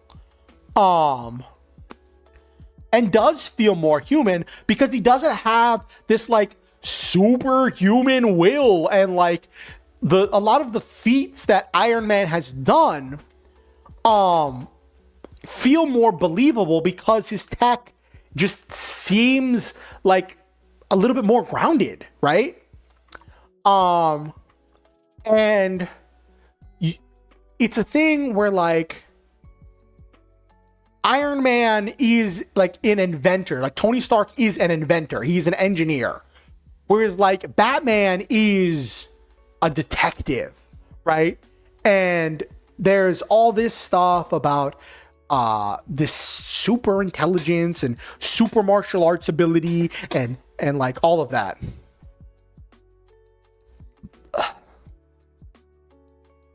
Yeah, there are a lot of stuff. It's funny. So when I was a kid, I loved the Iron Man cartoon. The really cheesy, like, 90s Iron Man cartoon. I am Iron Man. I am Iron Man. Okay, Nabiru. Okay, here's the thing. In the original story for Iron Man, he had to recharge. There were literally stories where like bad guys would get away because he had to find the nearest power outlet to recharge his chest plate. And like that was a thing.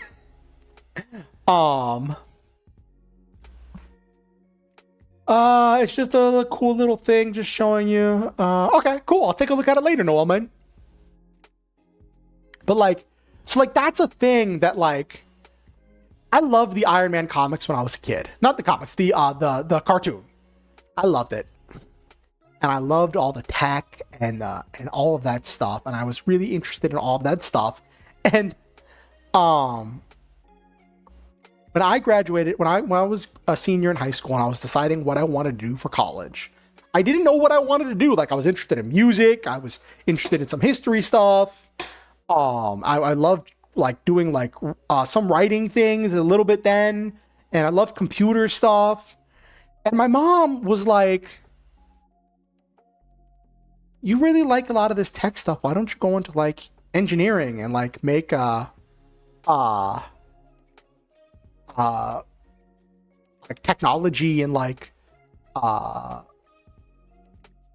aerospace and mechanical stuff, right?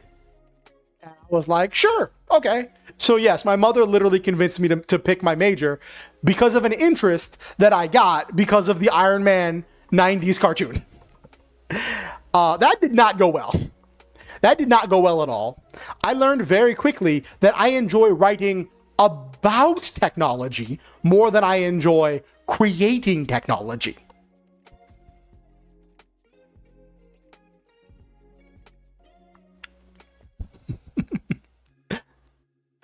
One of my favorite fighters is based around the stage where he had an alcohol addiction. Ooh, Demon in a Bottle.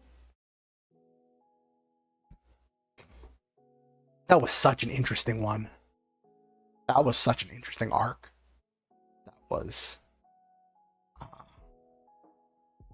the whole thing with that.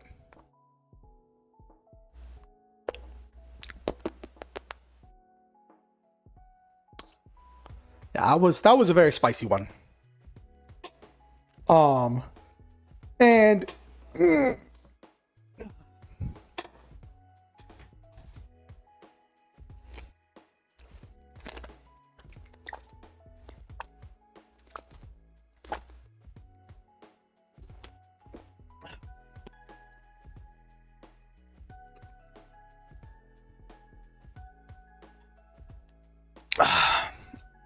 excuse me.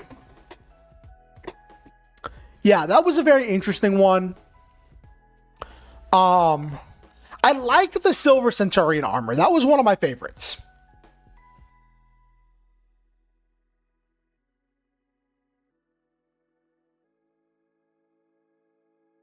Yeah. Plastic Man is really, really interesting as a character. Yeah. The number of times I've seen stories where like everything is going terribly wrong. They're facing some cataclysmic problem that no one can, the Justice League is facing some cataclysmic problem that like, all right, good, Noel, man, good night. Thanks for coming. But yeah, like the number of times I've seen stories where like there was some cataclysmic problem that the Justice League doesn't know what to do with. And like Batman is like, Plastic Man, let's go. And everyone's like, what do you mean? And he points at a chair and he's like, that's Plastic Man. Plastic Man's like, oh man, you spotted me. And he's like, let's go. We need you to save the day. And Batman's like, we need you to save the day.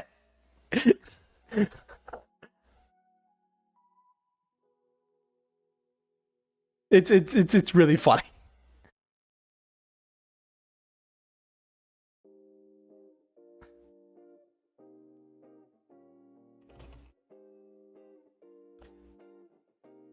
Plastic Man versus One Piece Luffy. Oh my gosh.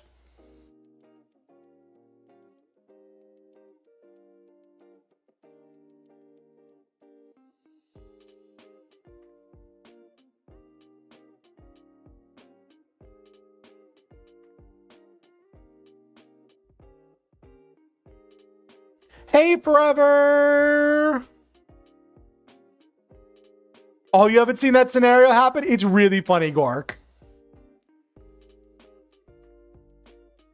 Oh, you were lurking? Oh, cool, cool, cool, cool, cool. I'm glad you're here. How are you doing, Forever?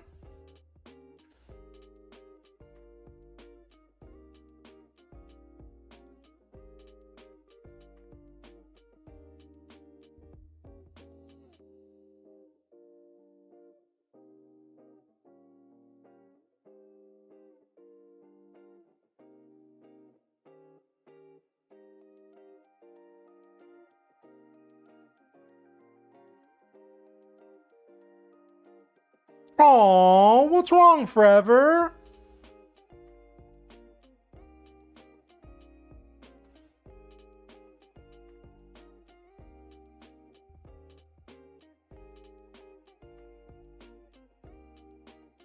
Oh, I'm so sorry. Oh, I'm so sorry, Forever. Oh, I'm so sorry for your loss.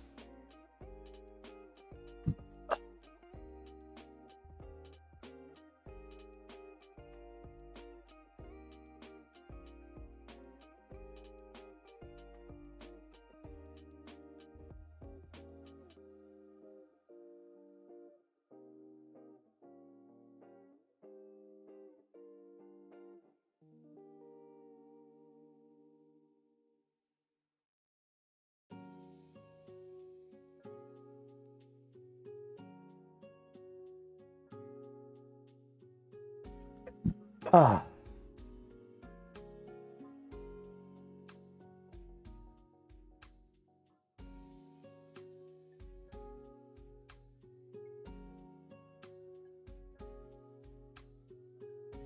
Oh, I'm so sorry, Forever. That's so heartbreaking. Oh, I'm so sorry, Forever.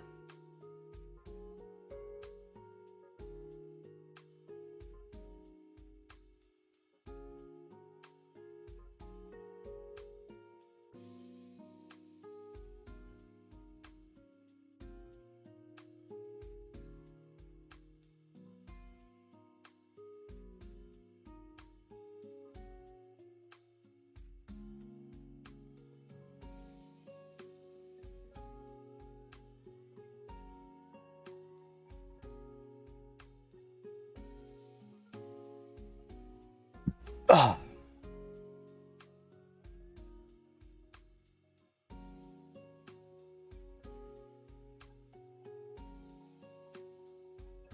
Oh, that's... I hope you figure it out. Just to get some closure on it.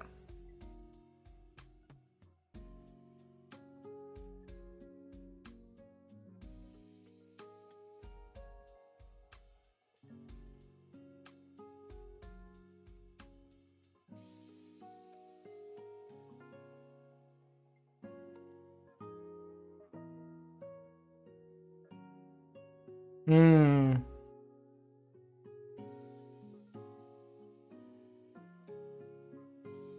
Hmm.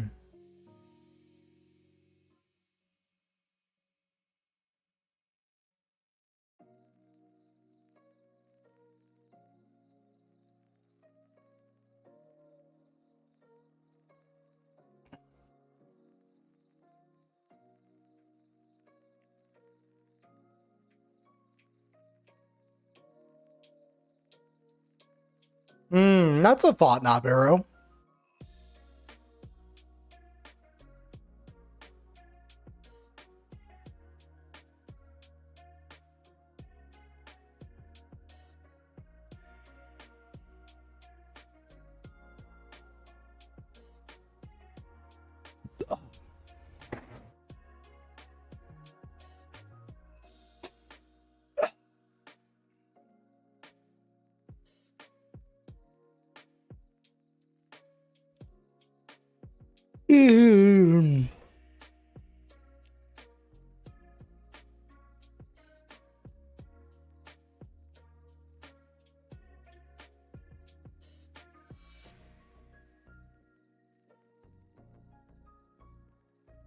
Oh, that's really heartbreaking forever. Yeah.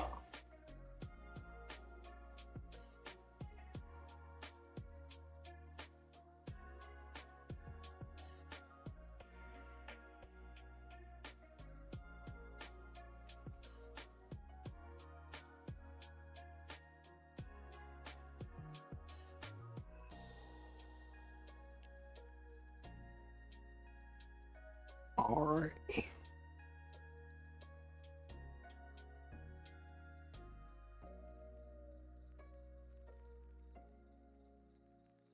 Hamsters are very, very sensitive. Like they are. Oh my gosh.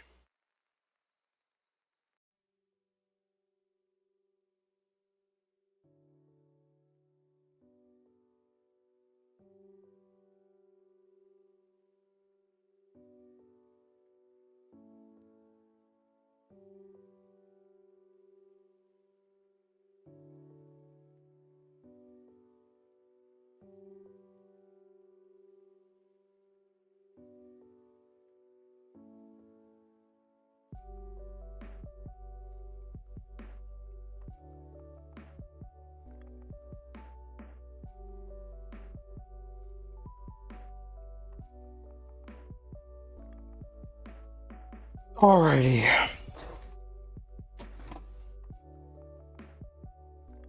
That is a pretty good lifespan for a hamster. Forever.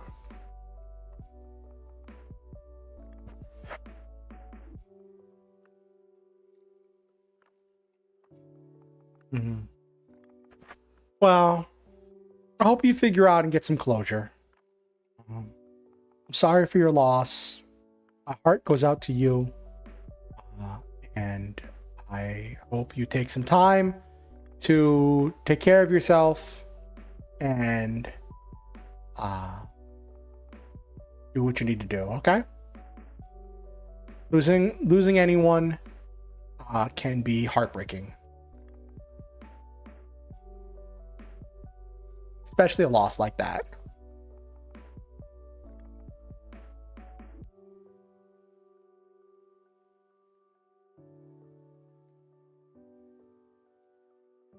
Oh, I'm so sorry forever.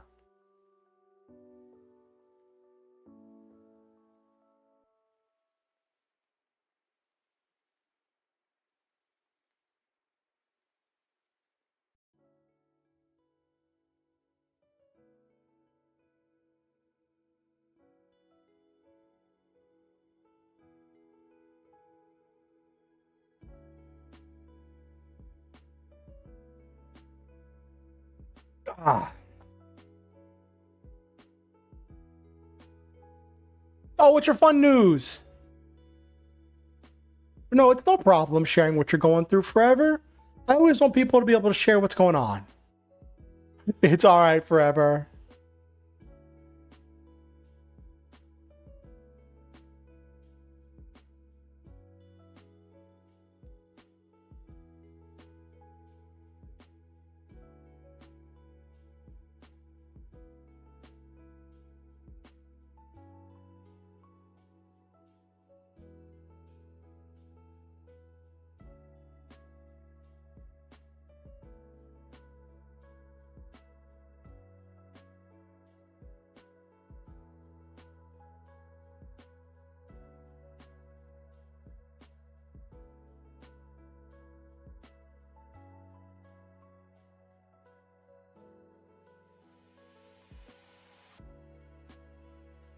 Decided to start writing something just for yourself, so you finished your first story outline. Nice, Forever. I'm so proud of you. I'm so proud of you. That's so nice. Write a silly little romance novel including all the terrible fanfic tropes like Omegaverse and Fated Lovers and oh my gosh. Oh my gosh, Forever. Do it. Do it, embrace the cringe! Embrace the cringe! Omegaverse, faded lovers, childhood friend. Do it all! Have a prophecy in there somewhere. Have like some kind of like end of the world prophecy. Yes, understandings. Misunderstandings. Gotta have misunderstandings.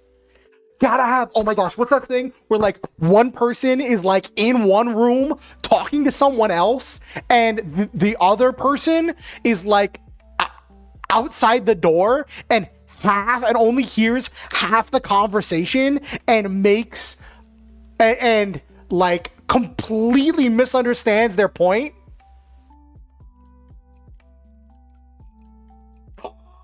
Oh yes! I'm working on a knight and on a medieval royalty one myself. I've been cooking on one of those for the last few days because I've been listening to some knight and princess ASMR role plays. Oh my gosh! Oh my gosh! We're on the same wavelength forever. On the same wavelength.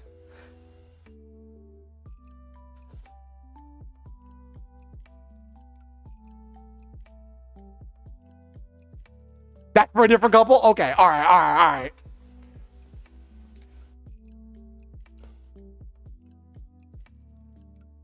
Oh no, not the oh no, he ran away.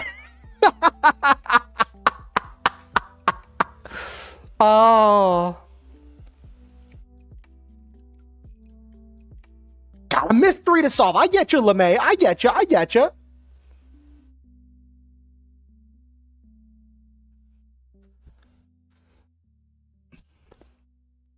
Oh no! No, but see if it's in a medieval setting with like knight and princess or prince or whatever, then like instead of truck-kun, would it be like getting run over by like a cabbage cart?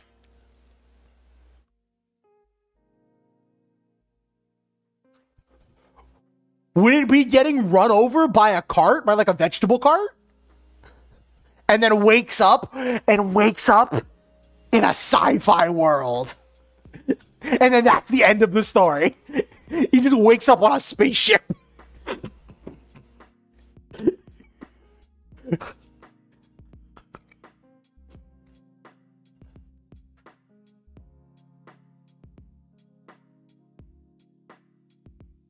Hit by Carriage Coon, the ancestor of Truck-kun.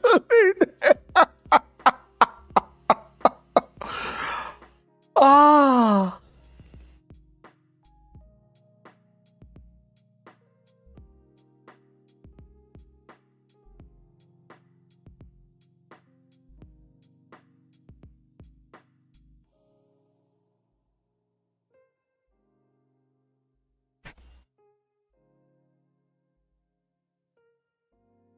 Not that far. Okay, all right. I went a little far forever. I admit, went a little far.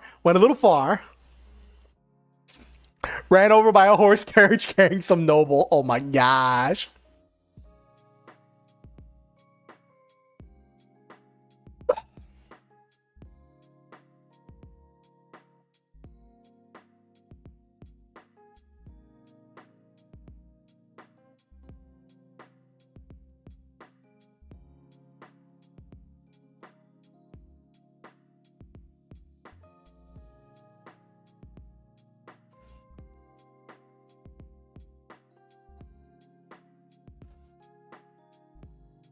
Ooh.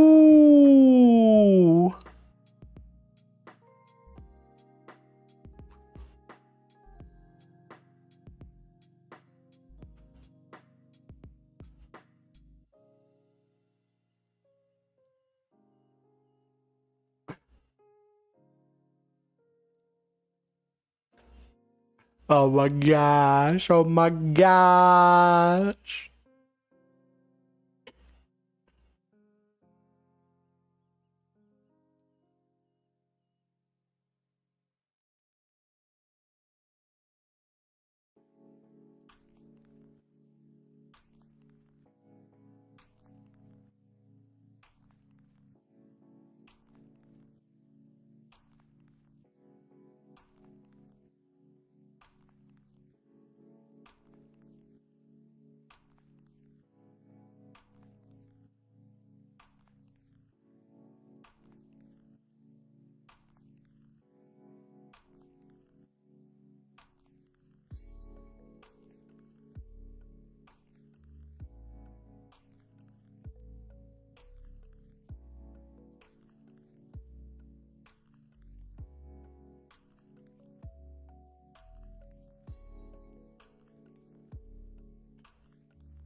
Read a few manhwa and mangas that had the weak MC with a powerful weapon.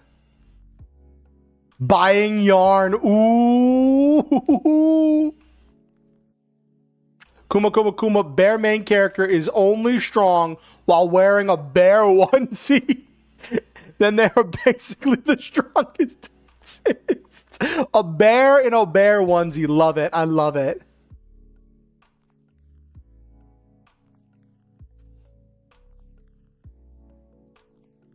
Ooh, that's interesting, Gork.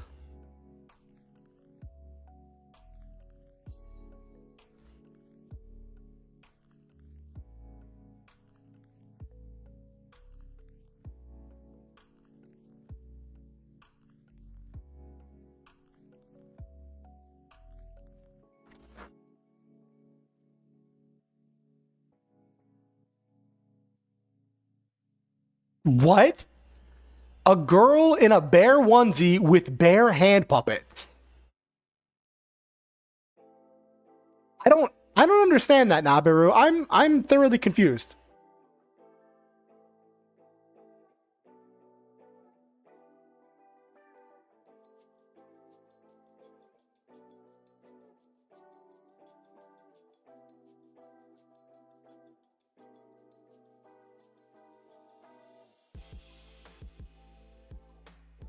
I know Kuma means bear. I know Kuma means bear.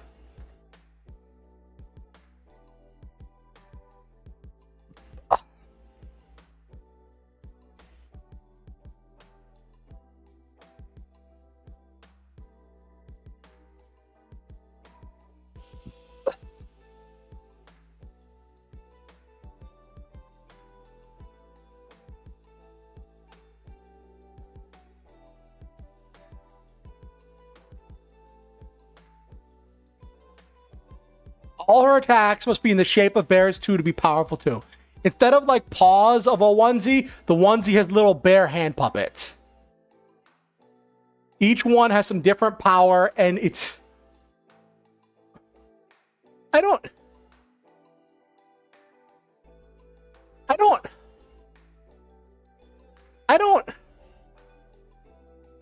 Let me look this up. Hold on.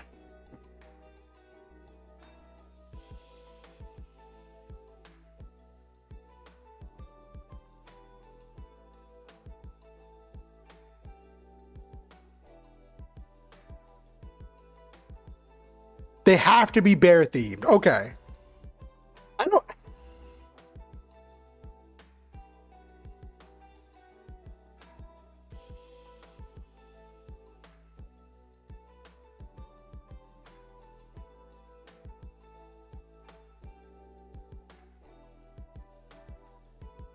There's an anime?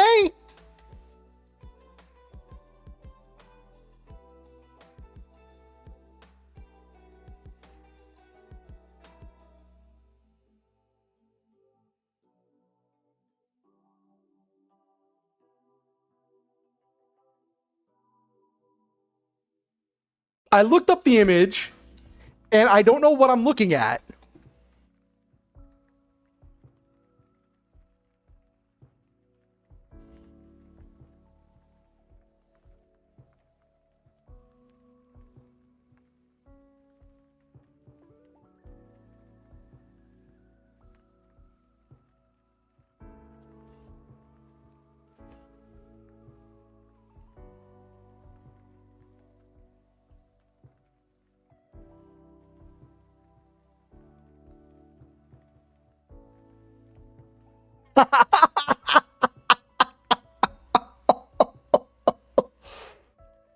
Okay, I would say do some research forever to get some idea of what you want your nobles to be doing.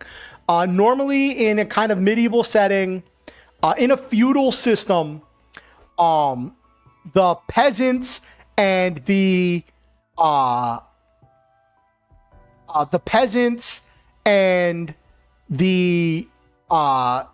non-nobility, everybody else, is going to do a lot of the farming, the production, and the work.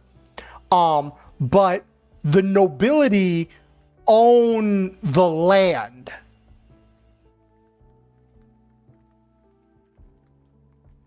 Just goes to important events wearing a bear onesie. Oh my gosh.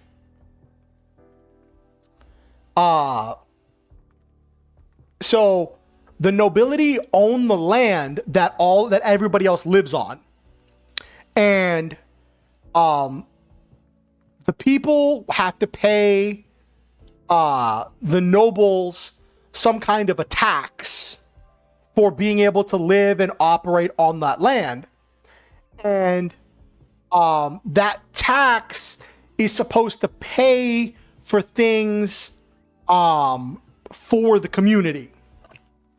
But very often the tax is used to like prop up the nobles and the hierarchy, and a lot of it is supported, like it was originally supported by this idea of the divine right of kings, that nobles or being born from a noble house somehow meant you were above everybody else and you deserved to lead.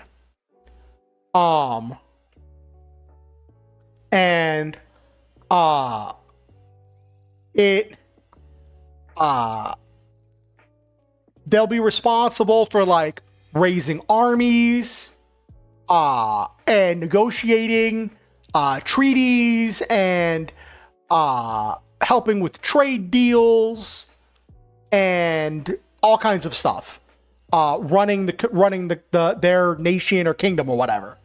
So that is a lot of what nobles and princes and stuff will actually do. A lot of their time is spent kind of being nobility, having social events that help with like increasing their social standing and like improving their ability to like negotiate, and essentially building social credit through displays of wealth.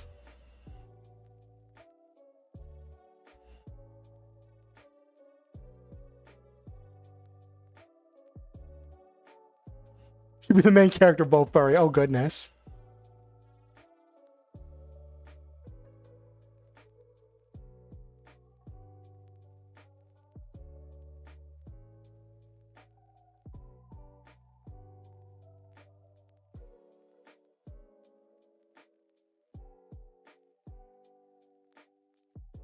Yeah.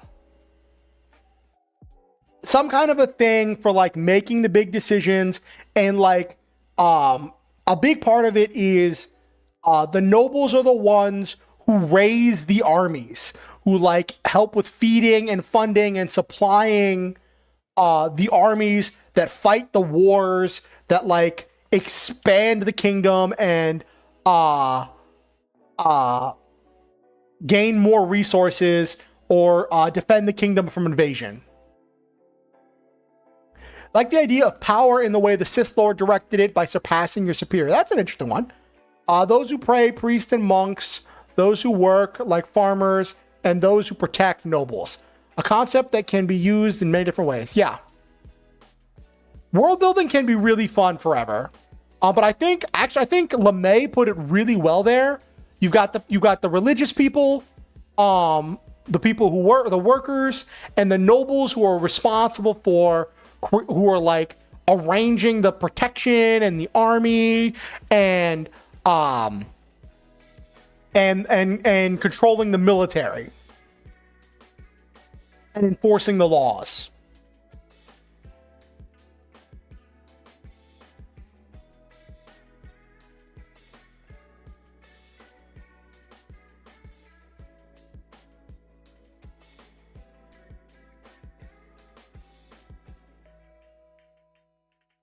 Yeah.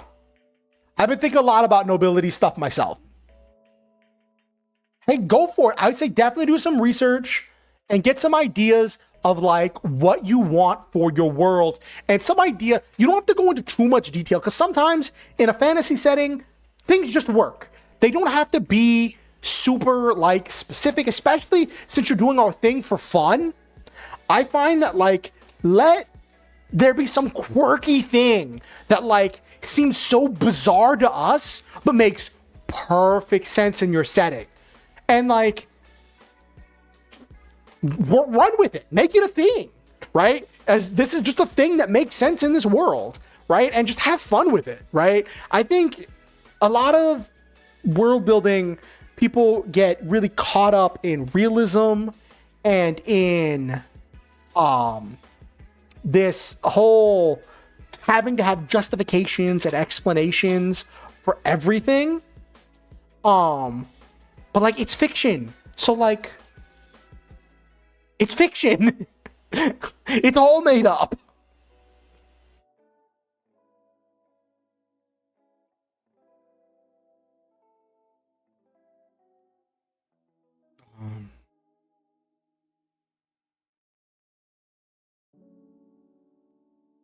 Yes. Absolutely forever. Absolutely. Absolutely forever. I 100% support that.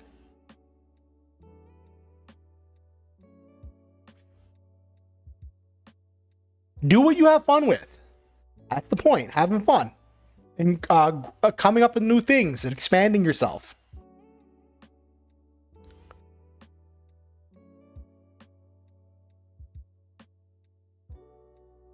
All right.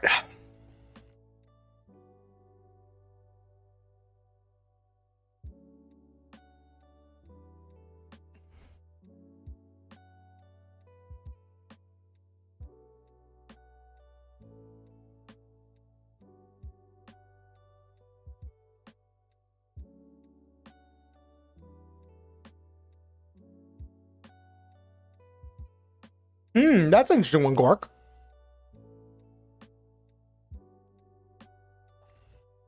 That's an interesting one, LeMay.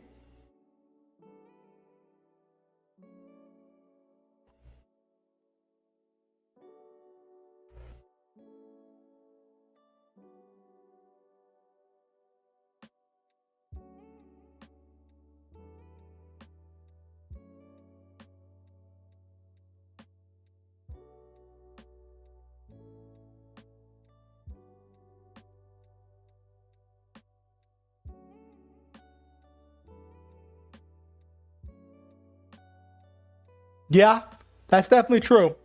Misinformation can be dangerous. It can be a powerful weapon.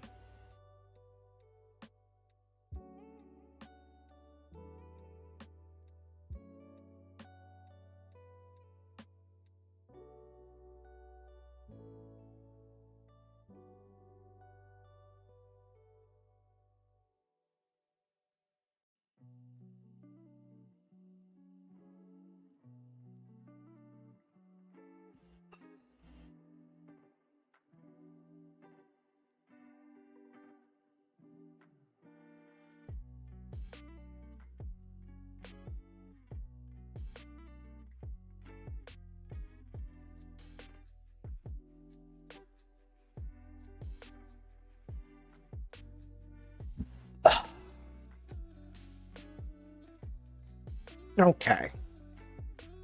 It is 11:42.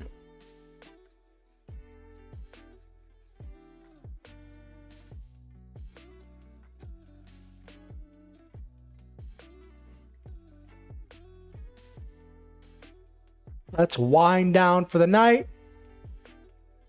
I have drinking a lot of water tonight to try to keep my head on straight. Thank you all for putting up with me. I know I wasn't super focused. We went on quite a few tangents, but we did get some writing done. So that was fun. Yup. I'm going to go. I'm going to run an ad real quick on Twitch. I'm going to use the bathroom, and then I'm going to do my outro. Okay? Alrighty. I will be right back, and then we will do the outro. Good night, everybody, for all the people who are just jumping off now. Yes, they were very fun tonight, Nabiru.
Alrighty. Whew. Oh, looks like the ad ended. All right. So I'd like to do a shout out, outro for everybody. I don't know if anybody's even still here. But I'd like to shout out all the people who were in chat. Say a quick outro for everybody and say some positive affirmations for all the people. And I had to use the bathroom. I'm sorry, Kalora. I'm sorry. I wanted to do a proper, outro. I'm sorry, Kalora. I didn't mean to confuse you. So, tonight we had Noel Main, Elliot Can't Animate, Nabiru, Jesus, Kalora. We had a raid from Coffee Quills on the Twitch side. We had Kessbird on Twitch. We had a few new follows. We had Gork and Mystery Mochi. And Alice was here for a little bit. I think that was Forever was here. I don't know if Forever's still here.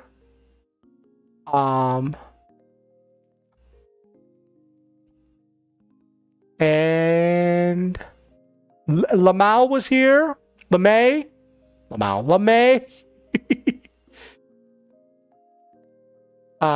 And I think that was everyone. To everyone who I shouted out, listen, I'm sorry, LeMay. I'm sorry. To everyone who I shouted out, thank you for participating in chat. You helped make tonight exciting and enchanting and very fun. To anyone who lurked and just watched and didn't say anything in chat, I appreciate your presence. I appreciate your your time and your energy. All right, listen. Names are hard, okay? And to anyone who watches this VOD afterwards, I appreciate having you here as a member of this community. I want all of you to know, no matter what, I love all of you. And I believe in each and every one of you. I think that you are valuable, worthwhile. The world is better for having you in it. And I believe that you are deserving of happiness and good things. You matter. Your hopes, your fears, your dreams, and concerns are valid. And you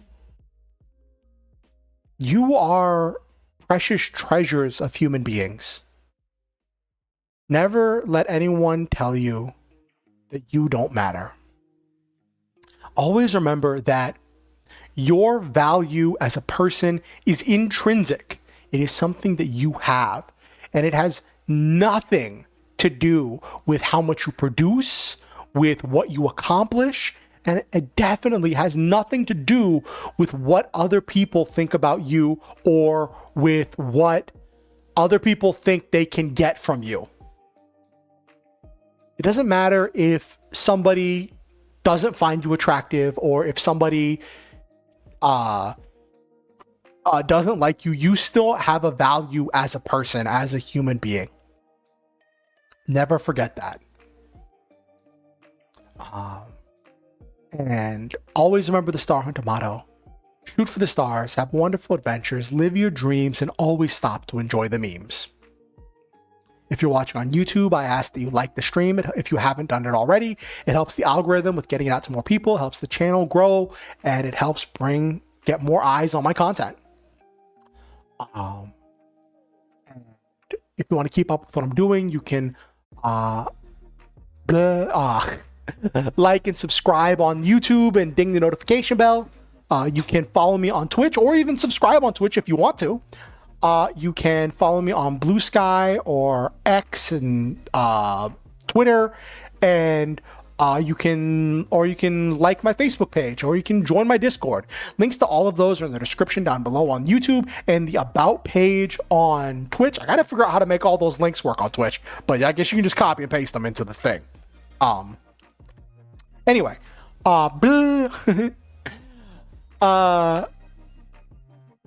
if you have anyone you think might enjoy my content, feel free to tell them about my content, show them my content, and invite them to the next stream, which is going to be Monday, 8:30 p.m. EST. Please remember, a week from today, next week, Friday, is going to be a raft, the first Friday of the month, so it's going to be the raft collab stream.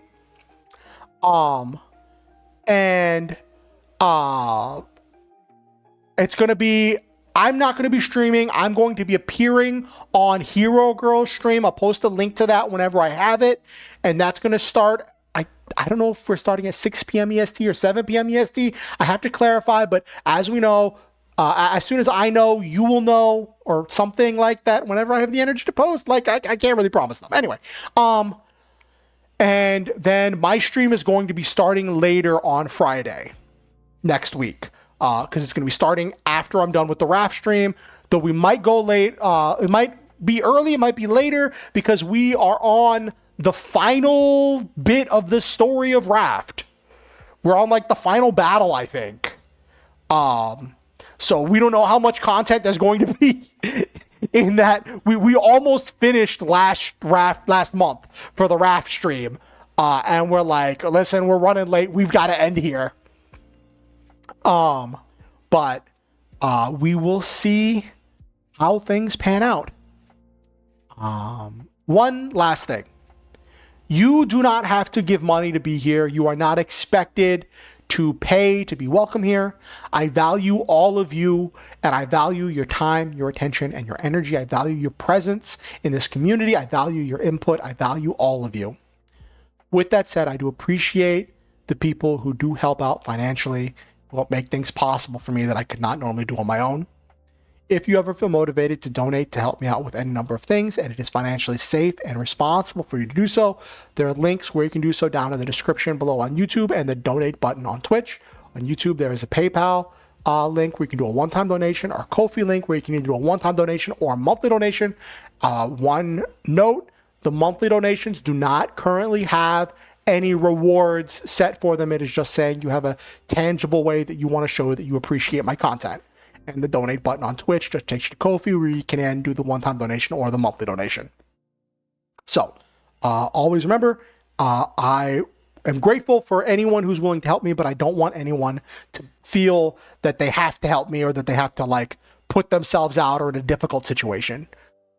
So I care about all of you, and I want you all to be happy, healthy, and successful. So with that said, we got some people watching on Twitch. Let's see if I can raid somebody on Twitch. Who's on Twitch I can raid? Who's on Twitch I can raid? Who's on Twitch I can raid?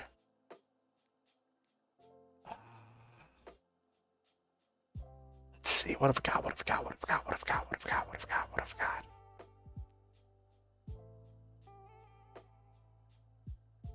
I can raid it. Interpoint Station just to be silly.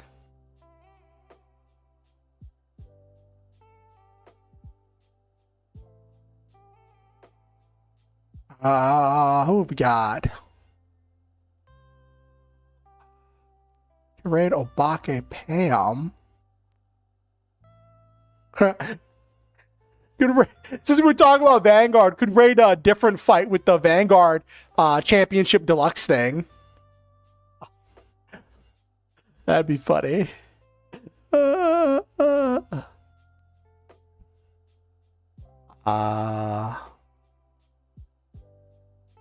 I'm probably going to do Lady Winter Author. Let me see how long she's... Oh, she's doing a sprint.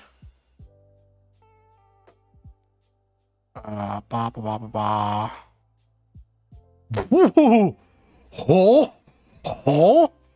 Oh! It says she's been active for 28 hours? What? I don't understand what I'm looking at there.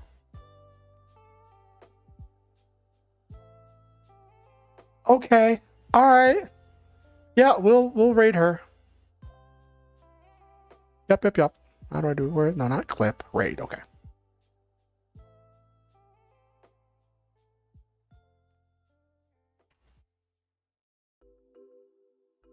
There we go. Boop.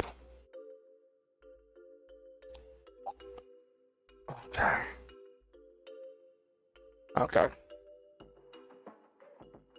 Okay, here we go. And starting raid. Just to notice that apparently she marked herself as having some may contain sexual themes, violent and graphical depictions, and just stuff because she's a fantasy author.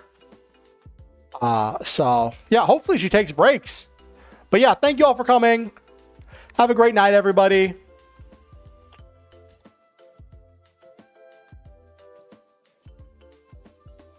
Thumbs up. Thanks for being great.